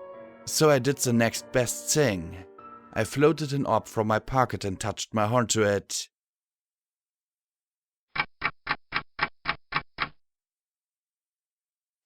Pony, male, Earth. I felt big and heavy. Uniform, gun, peppermint cologne? That was unexpected. He stepped in front of the mirror. Doof still had the charm of a cinder block. He turned this way and smiled, that way and grinned. It somehow managed to resemble a leer. Slowly he collapsed on his rump, pressing his hoofs to his head. "This just ain't gonna work, Mama. I know you say I gotta be brave and all, show her how I feel, but it just ain't gonna work. Doofus, you idiot! A crabby mare snapped from the other room. You like this mare, don't ya? Yeah, Mama, more than anything. And you're saying she's hurting bad right now? We all are, Mama. He said as he tried to slick back his black mane. With Big Mac gone, it just hurts us all. Then she needs ya, don't she? You need to be there and tell her how you feel and let her know you like her. His mama said in a vinegary voice. She stepped out into view, bony and sour looking, but she still smiled. There you go. Look just like your daddy. Somehow that didn't seem to reassure the gaunt pink mare. Now you go and do your best, you got it, doofus? Yes, Mama. He said with a nod of his head. I promise I won't screw up again, Mama. She sighed and patted his chest with a hoof. Just do your best, she said as she stretched up to nuzzle his cheek. How'd I birth such a big lump? He chuckled and nuzzled her back fondly before stepping back. You have a nice night, doofus. I had to admit I'd never heard that particular word said with such fondness before. He ducked out and trotted to a bus that took him back to Mirrormere. It seemed particularly subdued. I suppose they must have buried Big Mac recently. He stepped off the bus and started to trot towards the main building, passing by a half-dozen mares who struggled to unload their sky wagon. They saw Doof and immediately nudged each other. Hey, betcha you can't unload all these crates in 5 minutes, one said loudly to her friend. Aw, no pony could do that, her friend protested and then added, Not even Doofus. His ears stood straight up. What you ladies talking about? I can get them unloaded lickety-split. I mentally groaned as he immediately climbed into the back, bit the canvas rope at the end of the wooden crate and pulled it off and onto his broad shoulders. I had to admit these crates were damned heavy, but Doof was one strong pony. He talked between crates. See, ladies, this is why mares like you need bucks like me around. The mares just grinned at each other as he sweated profusely, doing their work for them. One nudged the other. Hey Doofus, we heard Twist talking about you. He dropped the crate, his head snapping to her immediately. Oh no. Really, Brass? What'd she say? The crate banged solidly on his hoof, but he completely ignored it. Brass, the coppery red mare, gave a smirk as she looked at her friend and then at the big, dumb buck. Well, she was saying how she was looking for one particular buck. Big, strong, brave. I could feel his idiotic grin. Well, I'm big, strong and brave, he said, missing sweaty and smelly as well. Damn, but he worked up a sweat. But she was saying what she really needs is a big, tough stallion who will just charge and give it to her between her flanks good and hard. While her friend might have liked this talk, the others were quickly frowning at her blatant manipulation. Really? But Mama said I should be nice to her. Tch, and what's that got you? I'm telling you, she wants it. You just have to back up and give it to her. Doofus, one of the others began, but the nasty mare's friend cut her off with a glare. Well, I got to go, ladies, he said as he trotted towards the building. That was nasty, Brass, one admonished as he trotted away. What? Not my fault he's a fucking idiot. Twist will kick his ass good and proper. It'll be a great laugh. I didn't know if what she said registered or not, but he didn't take his eyes off the Mirrormere building. The Marauders had their own shared quarters. I was astonished to see that Doof had once roomed with Big Macintosh. How had they both fit in there? He walked up to another room. Twist and Jetstream. He knocked with his hoof. A few seconds later, Twist opened the door. I knew that look. Her pink eyes were puffy and bloodshot, her nose wet and red, and her breath reeked of peppermint schnapps. Doof, what are you doing here? I wanted to see you. I wanted to help. She wrinkled her nose but stepped back and let him in. Her quarters were neat and tidy. Don't know how you're going to do that. Jetstream's cracking, I think. Vanity's been talking with her all day about Big Macintosh. We all knew it could happen, Twist. You could die, or me, he said sourly as he sat beside her table where she'd been having some bread and cheese. He took the knife and cut off a huge hunk, munching noisily. Tasty. I wanted to face hoof. It wasn't just you or me, Doof. It was Big Macintosh. He was like a big brother or daddy I never had. Like, as long as he was there, we were going to be okay, even after Stonewing. She sniffed as she rubbed her eyes. Goddesses, I'm a mess. I feel like my shop's burnt up again. I don't know if we're gonna be able to stay together, not as the Marauders, I mean. We could become Doof's destroyers, he suggested, and I could tell he was serious. Twist, however, broke into sharp, tense laughter. Oh, that's a good one, she snorted. Might as well rename us Twist's Terminators or Psalm's Slaughterers. She sighed, shaking her head and rubbing her temples. Then she turned away and flicked her tail as she walked to the fridge. Oh, I knew that smell. And if I was smelling it, oh jeez. I could already feel the effect it was having on Doof's nethers. This was not a good time for a mare and a buck to be alone together with one of them stupid and the other drunk and both of them hurting. Not at all. Well, I could take care of you, he said dumbly as he raised a hoof to brush the candy canes on her flank. Doof, get off, she said crossly as she scowled back at him, getting out the bottle of peppermint-flavored liquor and took a pull of it. Then she pointed a hoof at him. How many times do I have to tell you? I'm not interested. But... Not interested. I don't care what you smell. That's hormones. And even with them, I still don't want anything to do with you. Not unless that's a huge Doof costume and inside you're a cream filly with a red mane who talks in drawl and wants me to be her friend again. I had to admit, I echoed Doof mentally. Huh? She looked at him with inebriated scorn. I'm gay, filly fooler, mare licker. Take whatever damn label you like.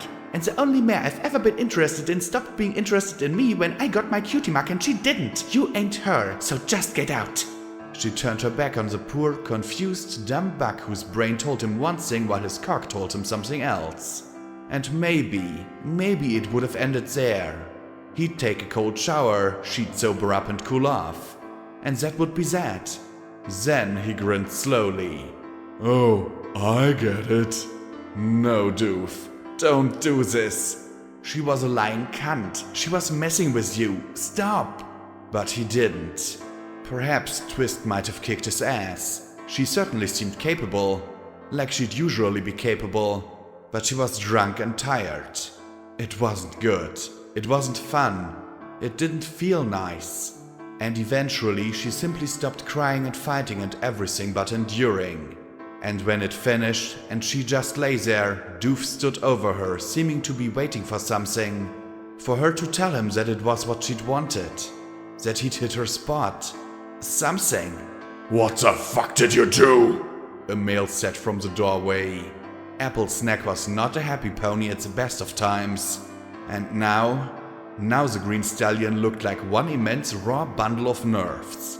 Right now, he was looking for any excuse to take a pony apart. Right now, Doof was exactly what he needed. Somewhere in the beating, everything smeared as the memory shifted. Doof found himself sitting in a concrete cell. He'd saved some newspaper clippings. Macintosh Marauder convicted of sexual assault. Screamed one headline. I knew he was always dangerous. Started another clipping beside a picture of Brass and her friend. He'd scribbled cunt beside both their heads. Marauders disbanded, Huffington's legendary squad disgraced. The last was a little letter. Please don't write me anymore, Doofus, was all it said. There was no signature, but the paper was warped and smeared with tears. Then the guards came and the nurse with them. They looked at him like he was scum. Perhaps he was. Perhaps he wasn't. They gave him a shot. I felt the medics take effect quickly as he walked down the concrete hall. They stood him over a padded frame and strapped him down. What are you doing? He slurred numbly as they finished scrubbing him with harsh-smelling alcohol. We're experimenting on how to make a better, stronger pony, a mare said softly. The black earth pony looked down at him in contempt. As you might understand, it's better to experiment on a worthless piece of scum like you before we give the steel pony treatment to real soldiers. I ain't scum, he muttered sickly as unicorn mares with scalpels floating over them approached. He jerked his legs against the strong restraints. Let me go. You can't do this, you cunts. I assure you, we can, she replied softly. The Medex might be a painkiller, but it did nothing for the sensation of his hide being cut open. You cunts! He shouted as he jerked again. We are, Cunts! and you deserve it. Cunts! The memory smeared once more. The pain, that rolling pain through every fiber of his being, was barely held off as a needle was stabbed into his throat. The painkiller went straight to his brain and he shuddered in relief. The floating needle pulled out and the ghoul rasped. A thing of wonder is a joy forever. So, I just got to get to the stable and get the overcount to give you this EC1101, and you'll tell me how to make that drug so I don't hurt no more? Deus asked sickly as he rose on his hydraulically augmented limbs and looked down at the ghoul. Sanguine. I don't know what I'd expected. I'd seen a few ghouls in the wasteland, but never one like this. Wisps of pink gas danced around his lips and leaked out of cracks in his charred hide. His cracked mouth split in a grin. That's it. You go in there and get me that program and all your ouchies will be gone for good. And why do you want it? Why, do you think you can understand? He asked, chuckling brightly. His business suit looked like it'd come just off the rack of a store. I had to admit, the sight of that abomination in that freshly pressed suit was more unnerving than if he'd been dressed like a raider. He trotted to a window that looked out at the blasted landscape. Isn't it beautiful? Poisoned, sick, broken. This is the purest expression of Equestria, the culmination of all of our sins. But it is also an opportunity. Deus had an EFS and I watched the target line up perfectly with the back of Sanguine's head. You talk too much. He muttered. Apologies. It's an occupational hazard for visionaries like myself. Sanguine said with a disarming little chuckle. Let's simply say that, with that program, I will be able to create and explore new evolutionary paths otherwise unrealized. We wasted a sip of it during the heyday of Chimera. Just a sip of the possibilities. Twilight Sparkle succeeded despite all odds, and the Alicorns are just one possible path. I want to use the wasteland as my canvas and explore the myriad possibilities of pony evolution. It will also, he added, turning back to Deus and trotting to him with a freaky little dance, discharge a certain obligation I hold to a very important pony. A pony whose dreams far exceed mine. Now that it's been found and the Overmare's opening the door, all you have to do is get it. From the next room came a soft chime. Now if you'll excuse me, go ahead and bully some of those raiders into helping you, and let me do my work. And with that, he trotted to the door. Perhaps he underestimated the huge grey pony, or perhaps the unicorn was simply too mad to care. Deus, however, lingered at the door, his augmented ears picking up every word. Hello, good sir, and how are you on this most splendid of days, Director? The mechanical voice reminded me of Watcher. Progress. I've just sent an errand back to get the program. And the biological sample? Safe and sound. We put it in her hoofs and we get everything we want. I get Project Chimera, you get everything else. She gets to play at being queen of the wasteland. Everything according to plan. No. Now Sanguine sounded perplexed. No, nix, null and void. We must stop him. Him? Then a pause. Him? Sir, with all due respect, he was stopped 2 centuries ago. I saw it. He died with the princesses, Project Horizons died with him, and we are all the better for it. He lives, I know it. Find him, Sanguine. He's here. I can feel it. I can feel him. Of course. Sanguine rasped in mollifying tones. I'll get right on top of that, Director. Deus turned from the door, muttering softly, Project Horizons, huh? Interesting.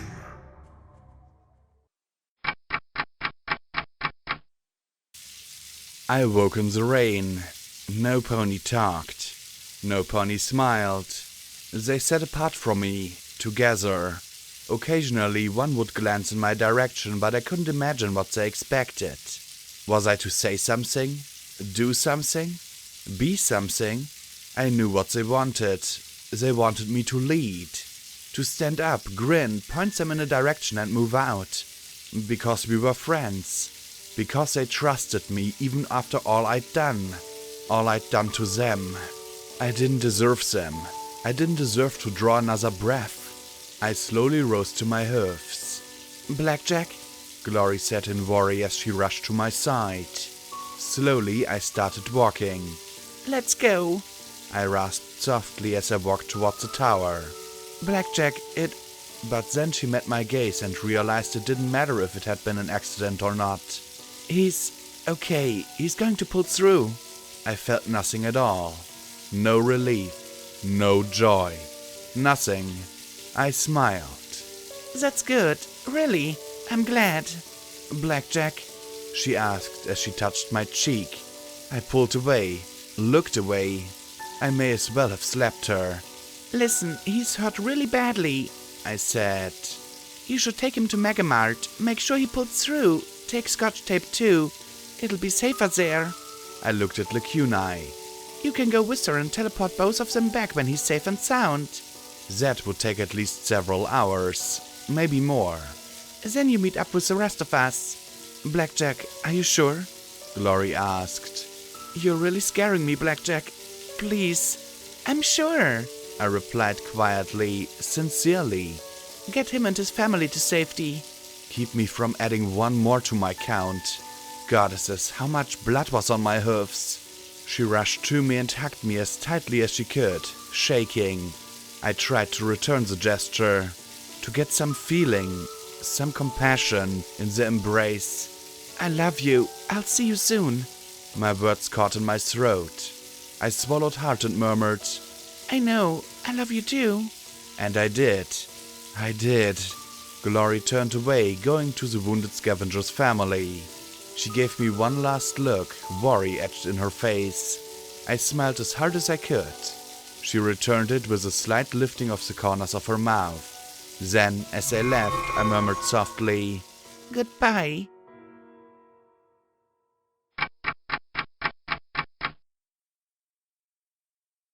Rampage, P21 and I didn't say a word as we approached the massive armored base of the tower. I couldn't imagine what it was for. Broadcasting, I supposed. The door to MAS-EBS number 14 looked like it could have had a balefire bomb detonate while taped to it and only have its paint a bit scuffed.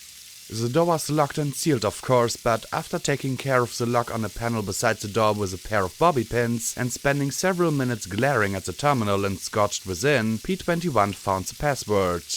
With a groan and a slight hiss and hum, the yard-6 slab began sliding down into the ground. Goddess, how'd I luck into having a smart pony like him? We slipped through the door, walked through a short corridor that I suspected was just to get us past the armor plating, and found ourselves in a Spartan metal-walled antechamber. The lights were still almost all on, and the place was reasonably clean. "See what you can find," I said to P21. The blue buck looked at me skeptically, then nodded and started off through one of the doors with his usual diligence. "Watch out for him," I said to Rampage as I opened another door, found some stairs and slowly began climbing them, looking for... I didn't really know. A command center, mainframe, something I could plug the Delta Pip back into, I supposed. I made my way up. It seemed a natural direction. I passed by rooms filled with machinery still running even after 2 centuries. I wondered if it drew power from the city or some other source. Then I heard a familiar Buck's voice. "No-ghouls might not be the most comfortable ponies to be around, but you can say the same thing about half the ponies in the wasteland. So if you see a ghoul sitting there all by their lonesome, pop over and just say hello. Give them a smile. It might be the only thing that keeps them from losing what little equanimity they have left." I frowned. Right now, DJ Pan 3 was the last pony I wanted to listen to. I approached the voice and stepped through a door into a room marked MAS-EBS Relay Station, authorized unicorns only. Within were a dozen dusty monitors and speakers. 2 unicorn skeletons lay curled up on a mattress, surrounded by empty tin cans and Sparkle Cola bottles. Most of the monitors showed pictures of the wasteland. To my shame, I saw Glory making her way towards Megamart with the scavenger's family. I reached out and touched her image on the display. There was one picture that was off though. A small grey unicorn mare with a glowing horn was talking into a microphone, which was odd enough. What really confused me was how her mouth movements matched the bug's voice coming out of the speakers set in the roof. I put my forehoofs on the control panel to lean in and watch her lips moving. DJ Ponsri is a mare? I asked, staring in shock. Suddenly, she stopped talking and looked around. Her eyes looked towards the monitor. Oh boy, looks like we've got some technical difficulties, my little ponies. I sent my assistant for a certain repair pony, but then it never got fixed. Enjoy some sapphire shots in the meantime. She trotted towards the camera and began to work some controls. Then she blinked and smiled up at me. Heck of a time to break into the radio biz, she said in that bug's voice. She blinked and made a face, her horn glowing for a moment. Then she said in a softer, feminine voice, Sorry about that. DJ Ponsri is a mare? I repeated dumbly. Yep. Fortunately, you hit the Transmit Studio button instead of the Transmit All button. Otherwise, I'd have some explaining to do, she said with a sheepish grin. My name is Homage. Then her eyes widened as she stared at me. You're her, aren't you? MAS EPS number 14. Yes, you are her. You're security. I nodded again as I sat in front of the screen, looking up at her with a small frown. Yeah, I guess. I've gotta say, I never actually thought I'd get a chance to meet you. I mean, Huffington's a long way from Manhattan. You're clear past Ponyville and Canterlot, she said as she brushed her blue bangs back behind her ear. I'd like to tell you, you're doing an incredible job out there, the heroine of the hoof. Stop, I muttered as I felt myself start to shake. What's that? Please, stop all that hero security crap. I'm not a hero, she smiled. I didn't know you were modest too. I've heard from dozens of ponies how you're clearing up the hoof. Sure sounds like a hero to me. I'm not the fucking hero! I yelled as I covered my head with my hoofs, my whole body shaking. Her eyes went wide. Heroes save ponies! That's what security is supposed to do! Save ponies! I sobbed as I looked up at her. Heroes don't murder whole stables of hundreds of ponies. Heroes don't walk around praying some pony blows their brains out. I'm not a hero, Homage. I'm one of the bad ponies. Homage just stared at me in shock and slowly gave me a sad smile. Tell me about it. I had no idea what I was supposed to do, what I was supposed to say. I just found myself talking, starting with how I'd learned about the attacks around my old stable and how I was returning home anyway. I then went on about how I'd discovered my stable had been affected by the radar contagion and how we'd fought like hell to free it from the overmare. I explained how I'd told them to toss the bodies outside but had never checked up on them actually doing it. How I'd discovered the entire food supply had been contaminated. How the entire stable was infected. And then, I activated a poison gas talisman in the ventilation system. I sobbed as I shook, feeling that emptiness ripped apart by pain as I hung my head back. In a few minutes, I killed 400 ponies, Homage. 400! I killed every pony I knew in the stable. I killed foals. I killed bugs who'd finally gotten their freedom. I killed them all. I know there were probably some uninfected in there too. I killed them. I killed them before they became monsters. Hanging my head, I bawled before her. I wish I'd died in there with them. That would at least have been fair. I'm a murderer, Homage. I can still hear their screams. I can hear them calling me a murderer. I can smell it and feel it, and all I want is for it to end. For me to get the punishment I deserve. I drew a slow, trembling breath and dared to look up. She had her hoofs folded under her chin, tears streaking her cheeks. I forgot just how rough it was around Huffington, she said quietly. But I know this, Blackjack. You are a hero to so many. She tapped her controls and one of the monitors changed to a caravan crawling past Pony Joe's. Another brought up the Fluttershy Medical Center where ponies were limping into the emergency entrance for care. The up came Stockyard, the Brahmin eating their meals unmolested by the mutated dragonlings. Brimstone's Fall showed me a lone railcar loaded with boxes of gems and other goods being pulled along the tracks towards the city. No pony had a whip. Another monitor flashed to life and I saw Blue Blood Manor with a wagon being pulled by Haprika outside the front entrance while the Crusader brought out boxes of salvage from the ruined estate. Flank was back open for business, now more secure. And another of Riverside where a caravan of merchants was trading with the fishers and the sand dogs at the same time. A blurry, heavily zoomed in seahorse cruising along the coast with a barely distinct sea green mare in the bow. The last was of Chapel, where they'd cleared and leveled a plot of ground for some new buildings. I saw the distant black form of priest talking to some pilgrims, and then watched as they started away. Not towards the bridge, but back out into the wasteland. There was Sakashi telling her not always so funny stories to the ghoulish folds. We do not always see the good we do. You've touched so many, Blackjack, in the things you've done. I know you don't feel like it, but every time you keep fighting the good fight, you're making Hoofington a little better. And if Hoofington can get better, I really think there's hope for the wasteland as a whole. Homage said as she scrubbed her eyes. I didn't know what to say. I'm glad I helped. I am.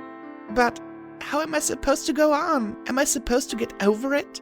Am I supposed to forget about it? I can hear them. I feel like I'm still choking on the chlorine, Homage. How am I supposed to live? I begged her softly. I don't know, She replied. That's something every pony has to decide for herself. It's as vital to us as our virtue, our friendships, and our loved ones. You need to find that special something inside you. You need to know it's there so that you can move forward.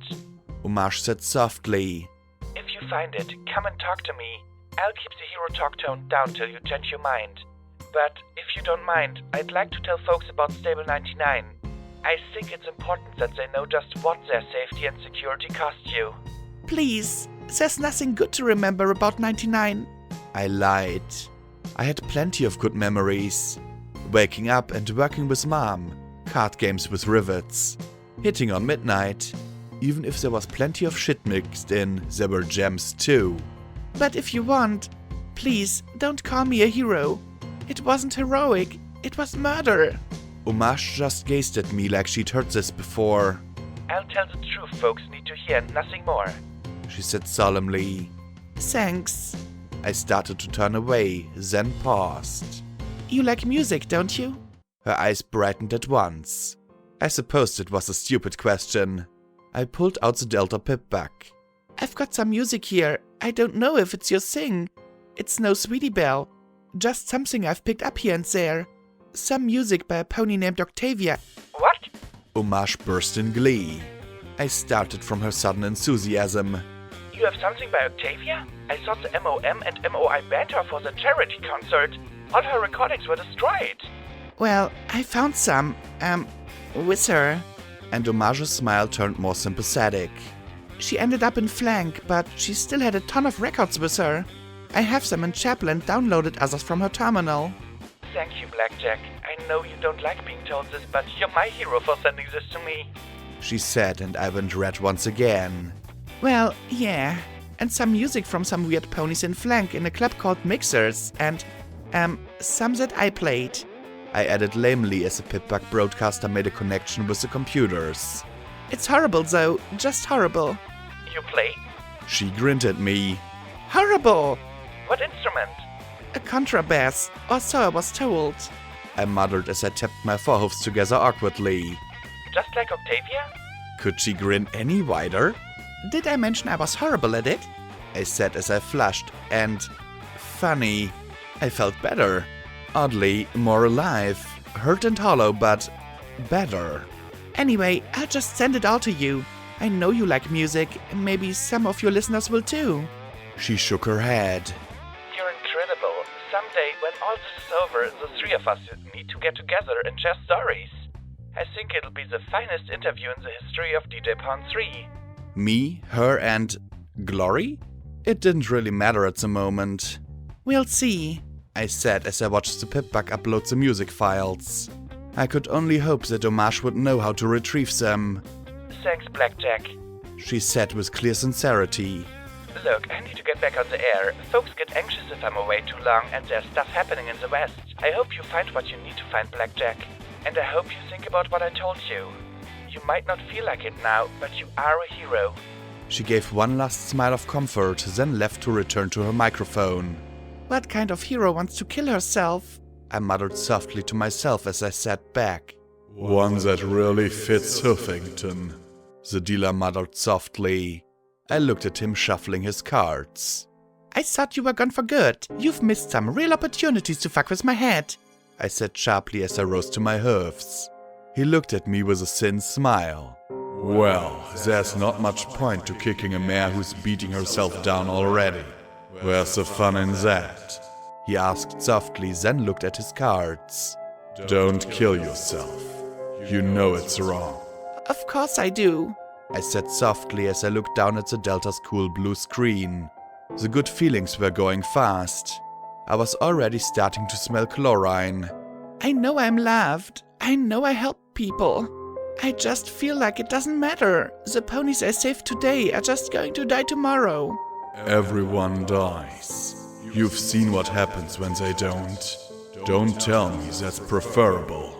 The dealer said as he showed me 3 cards depicting Rampage, Blue Blood, and Deus. I'm not talking about eventually, I'm talking about dying bad. We're just barely holding on and every day a little bit more just falls away. Tell me I'm wrong. Tell me there's hope in this poisoned land. He sighed and stopped shuffling the cards, just holding them between his hoofs. I sat down beside him. I need to know what I'm living for. I need to know that there's something better possible. That it's not going to keep getting worse and worse. I sighed and leaned back, tapping my head against the metal wall. I was sick of being the universe's true toy. I know, Blackjack. It's a question I ask myself too, he said with a small, old smile. Of course you do, 'cause you're my crazy, I said as I looked down at the sleek black pipbuck. So how am I supposed to find out where this EC thing is supposed to go next? Was I supposed to thumb it? Shake it? You're asking me? He chuckled and the pipbuck blinked. Equestria Military Command Hub, Huffington, Iron Mare Station. The display showed the navigation further east and was even kind enough to copy it on Marmalade's pipbuck. I held up the black device with my magic. It can calculate the value of red roach meat, tell me if some pony plans to kill me or not, and can download the data I need and move it around for convenience, even if I don't have a clue how to look for the data. Is there anything it doesn't do? Tell you the secret of happiness, apparently, he replied dryly, shaking his head. So, are you going to kill yourself still? Probably, I muttered as I looked at him. I can't live with what I've done. I know it wasn't my fault, I know that. But every second I'm not doing something, it's tearing me apart. Omarsh was right. I need to find something to live for. Something that matters. Or I need to kill myself before I become a complete monster. He just stared at me and I smiled mercilessly. I can feel it happening, dealer. It happened in the stable. I fought to kill until I almost died, killing every pony around me. What if I pulled that in Megamart? Or Chapel? I can't let that happen. I can't get guessing my stable ever be okay. I just can't. He put his hoof in mine. You remind me of how things used to be, Blackjack. I hope you find what you need. The wasteland needs you. Your friends need you. I need you. And with that, my crazy hallucination went away. I found a pencil and some scrap paper in my bags. Went for a walk, might not be back. Meet you in Megamart if I am. Sorry, BJ. Then I fished out the stealth bug and, after some fiddling, activated its magic. I had it down till I heard him searching. I looked at him with a parting smile. I slipped the note under my Delta pipbuck and set it down in the doorway for P21 to discover. Then I headed out the door. Feeling better than I had in ages, I started north, towards the sea.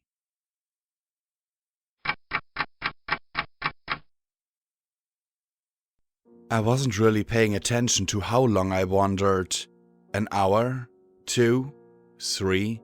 Night arrived, my eyes transforming everything into amber hues. Due north, the land became rocky, and here and there were thin grey trees with a few thick leaves clinging to them. I could hear the steady, repetitive but constantly unique sound of the waves growing louder and louder with each passing moment. And then the land ended. Before me was a great wedge of stone thrusting out into that great endless plain of churning water. Cold wind snapped at me, the clouds overhead spitting occasional cold blasts of water that mixed with the salty tang in the air. Step by step, I walked along a narrow trail that wound towards that point, passing by desiccated picnic tables and rusted fire pits. Marmalade's pipbug chimed softly. Star Point appeared on the navigation tool. Finally, I came to the end. The tip of the great stone triangle. Surrounded by all that openness, I felt that old familiar sensation swallow me. The rusted remains of guardrails ran around the edges of that great wedge of stone. The long grass rattled softly in the wind. At least, I had company. One lone skeleton lay there in the center of the rock, protected by a slight divot. A few rags and a decayed duffel bag anchored the unicorn's remains. "Hey!" I said softly to the bones as I clenched my eyes shut, feeling the familiar panic rolling back and forth within me, giving way to a resignation that, bad as it felt, was tolerable. I opened my eyes again and looked out at that cold, vast emptiness. A hard mountain loomed to the west. The harbor ruins stretched to the east. Behind me was 99 and all my bloody sins. Ahead of me, nothing but stark emptiness. I felt as if I were alone on the moon. "I hope you don't mind some company," I murmured softly as I drew vigilance. I was over. This was done. I pressed the gun to the underside of my jaw and clenched my eyes. If there was something, anything to keep me alive, now would be the time for it. I pulled the trigger. The weapon clicked softly as a cool metal ring kissed the underside of my jaw. Slowly, I moved the gun back into my field of view and stared down at it. At the safety. I slowly shook as I looked at that little tab above the trigger. Salty tears mixed with the ocean spray as I curled up beside the bones. I looked at those eye sockets and the salt-crusted glasses that lay atop them. They seemed to stare at me, asking me why I was doing this. Had this mare come out here to die when the bombs fell? Choosing where she would finally meet her end? Had she died weeping? In pain? Or had she wanted to live? To stay with the ponies that loved her? To stay in a world that was dying and falling apart? What sense was there living in a world that only got worse? In a world without princesses? Where the only reward for doing good was misery and everything worthwhile became tarnished? I flicked off the safety. 400 murders. 40 colts and fillies. Scoodle. If the penalty for murder was death, then I wished I could die 441 times to pay the full price. Bowing my head, I put the barrel in my mouth. Felt the cool silver plate. Tasted the salt on the barrel. The skull of the pony broke free and bumped against my leg. I looked down at it and the still faintly blue horn touching my knee. "How do I go on living?" I whispered. Then I saw that the seam on the back had split. A few ratty clothes, a false rattle, a battered recorder. I carefully pulled it out. The machine was thrashed, but I connected my pipbug to it. There were only 2 fragments recoverable. I played the last. "I'm going to a stable, sweetie, remember? Just like I told you." She said softly. "I don't want to go to a stable. I want to go home. Why can't we go home, Mommy?" "Shh. Shh. We have to. It's the only safe place left. Stable pass." Asked the mare. "Here, for me and my daughter." Whoa. This pass is for stable 90, not 99. You can't just swap these things. Please, there's no way we can reach stable 90 in time. That's not my fault. Get back. There were sounds of a scuffle and another mare asked in a more authoritative voice. "What's going on here? Please. Our passes are for 90, not 99, but please take her. The rules are clear, Trick." The mare gave a sob. Fuck the rules. My pass says I get to bring a kid if I want. Well, I don't have one. Her harsh tone softened. I'll take her. You will? Oh, thank you. Thank you. Honey, you need to go with this nice pony, okay? No, Mommy, I want to stay with you. The filly wailed. I want to go home. Why can't we go home? Listen, please. Please. Her mother begged frantically, the filly sniffling. You have to go with her. This is your home now. You need to live. You have to grow up, to be a big girl. You're going to do great things. And you're going to have kids, and they're going to do great things too. But to do that, you have to live. No, Mommy, no!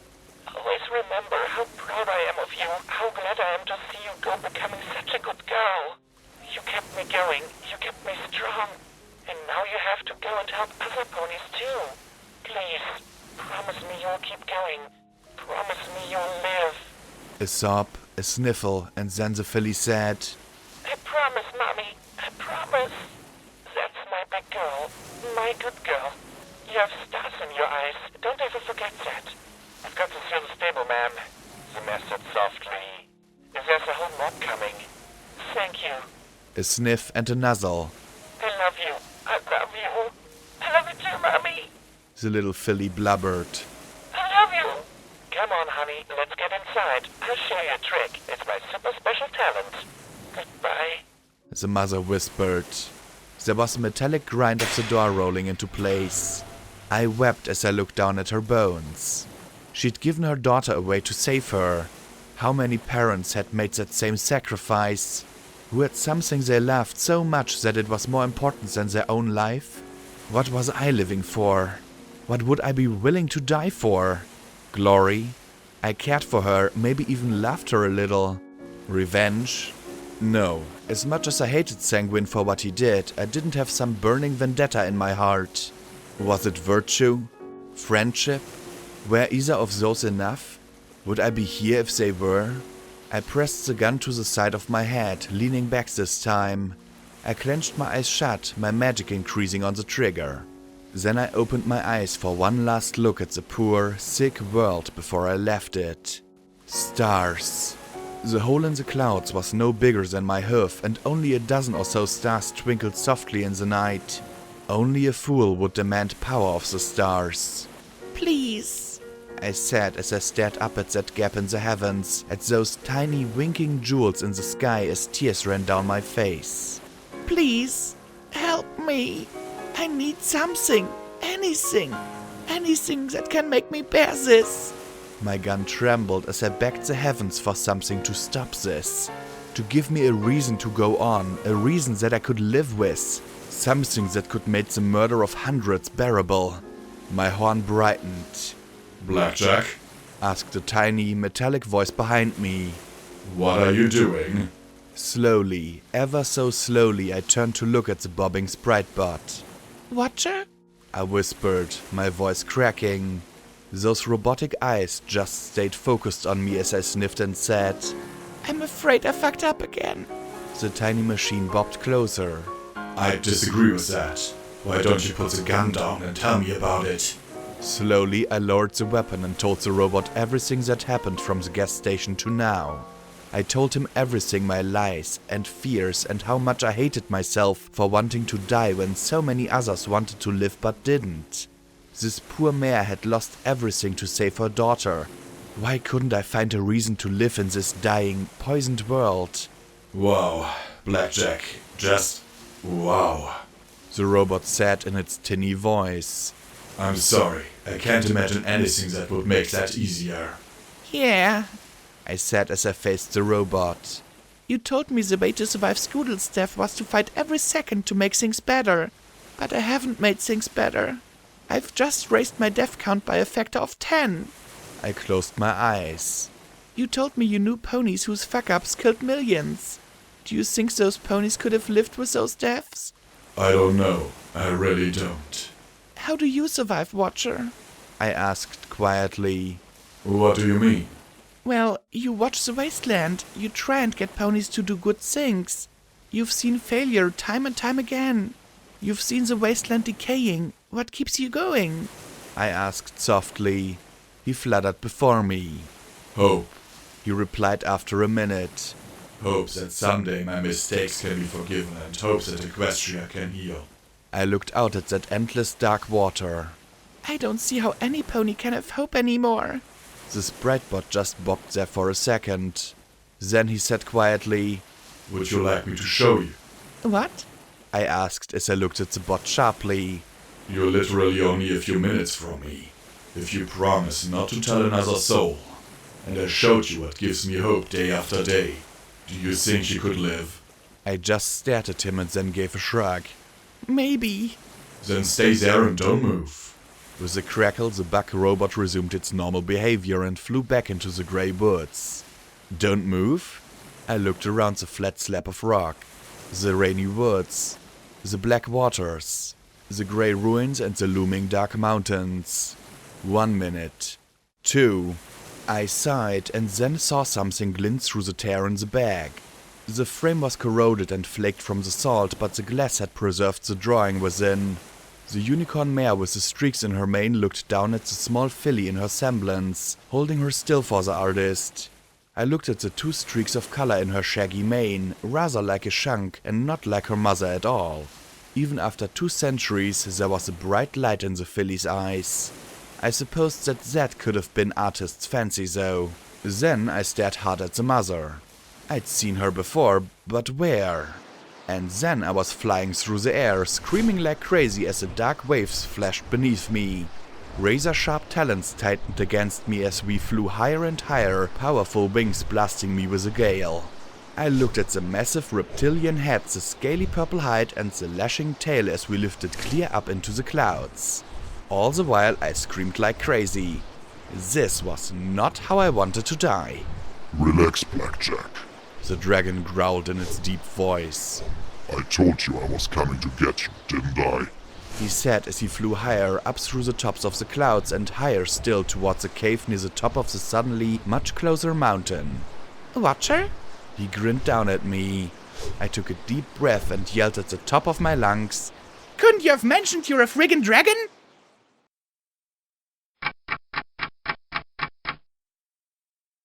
Heights like this were no good.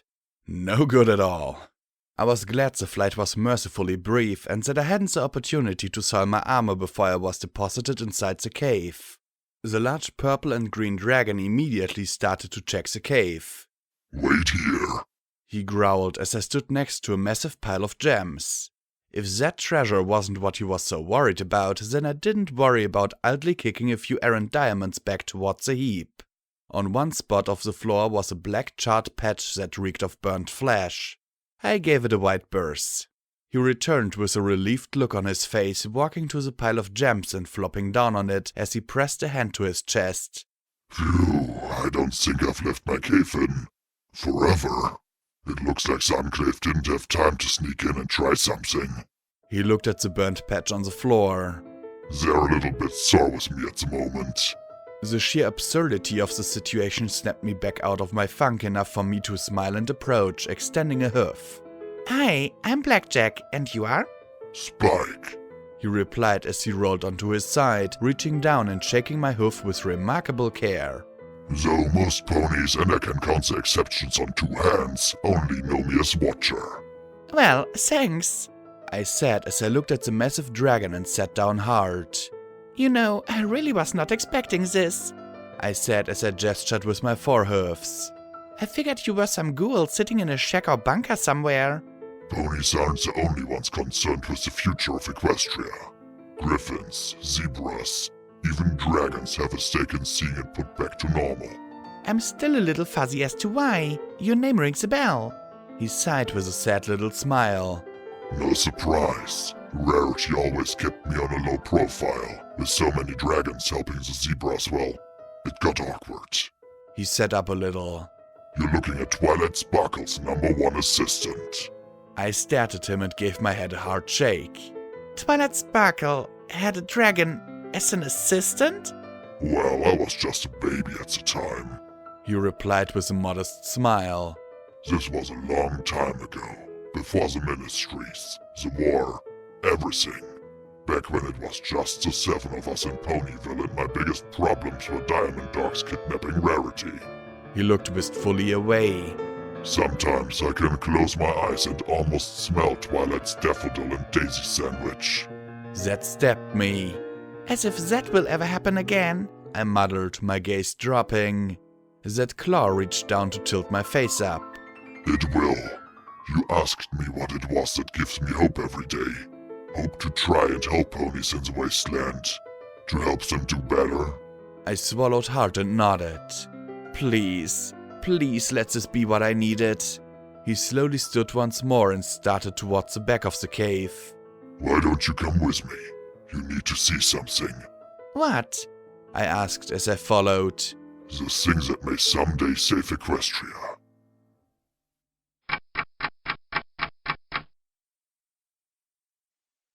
Footnote, level up, new perk added, weapon handling. Either your horn's gotten tough enough to handle the kick or you've broken in that battle saddle. Weapon strength requirements are too less for you. Quest perk added, star touched. The stars are watching out for you. Others suffer 10% penalty to crit chance and a 25% penalty to crit damage against you.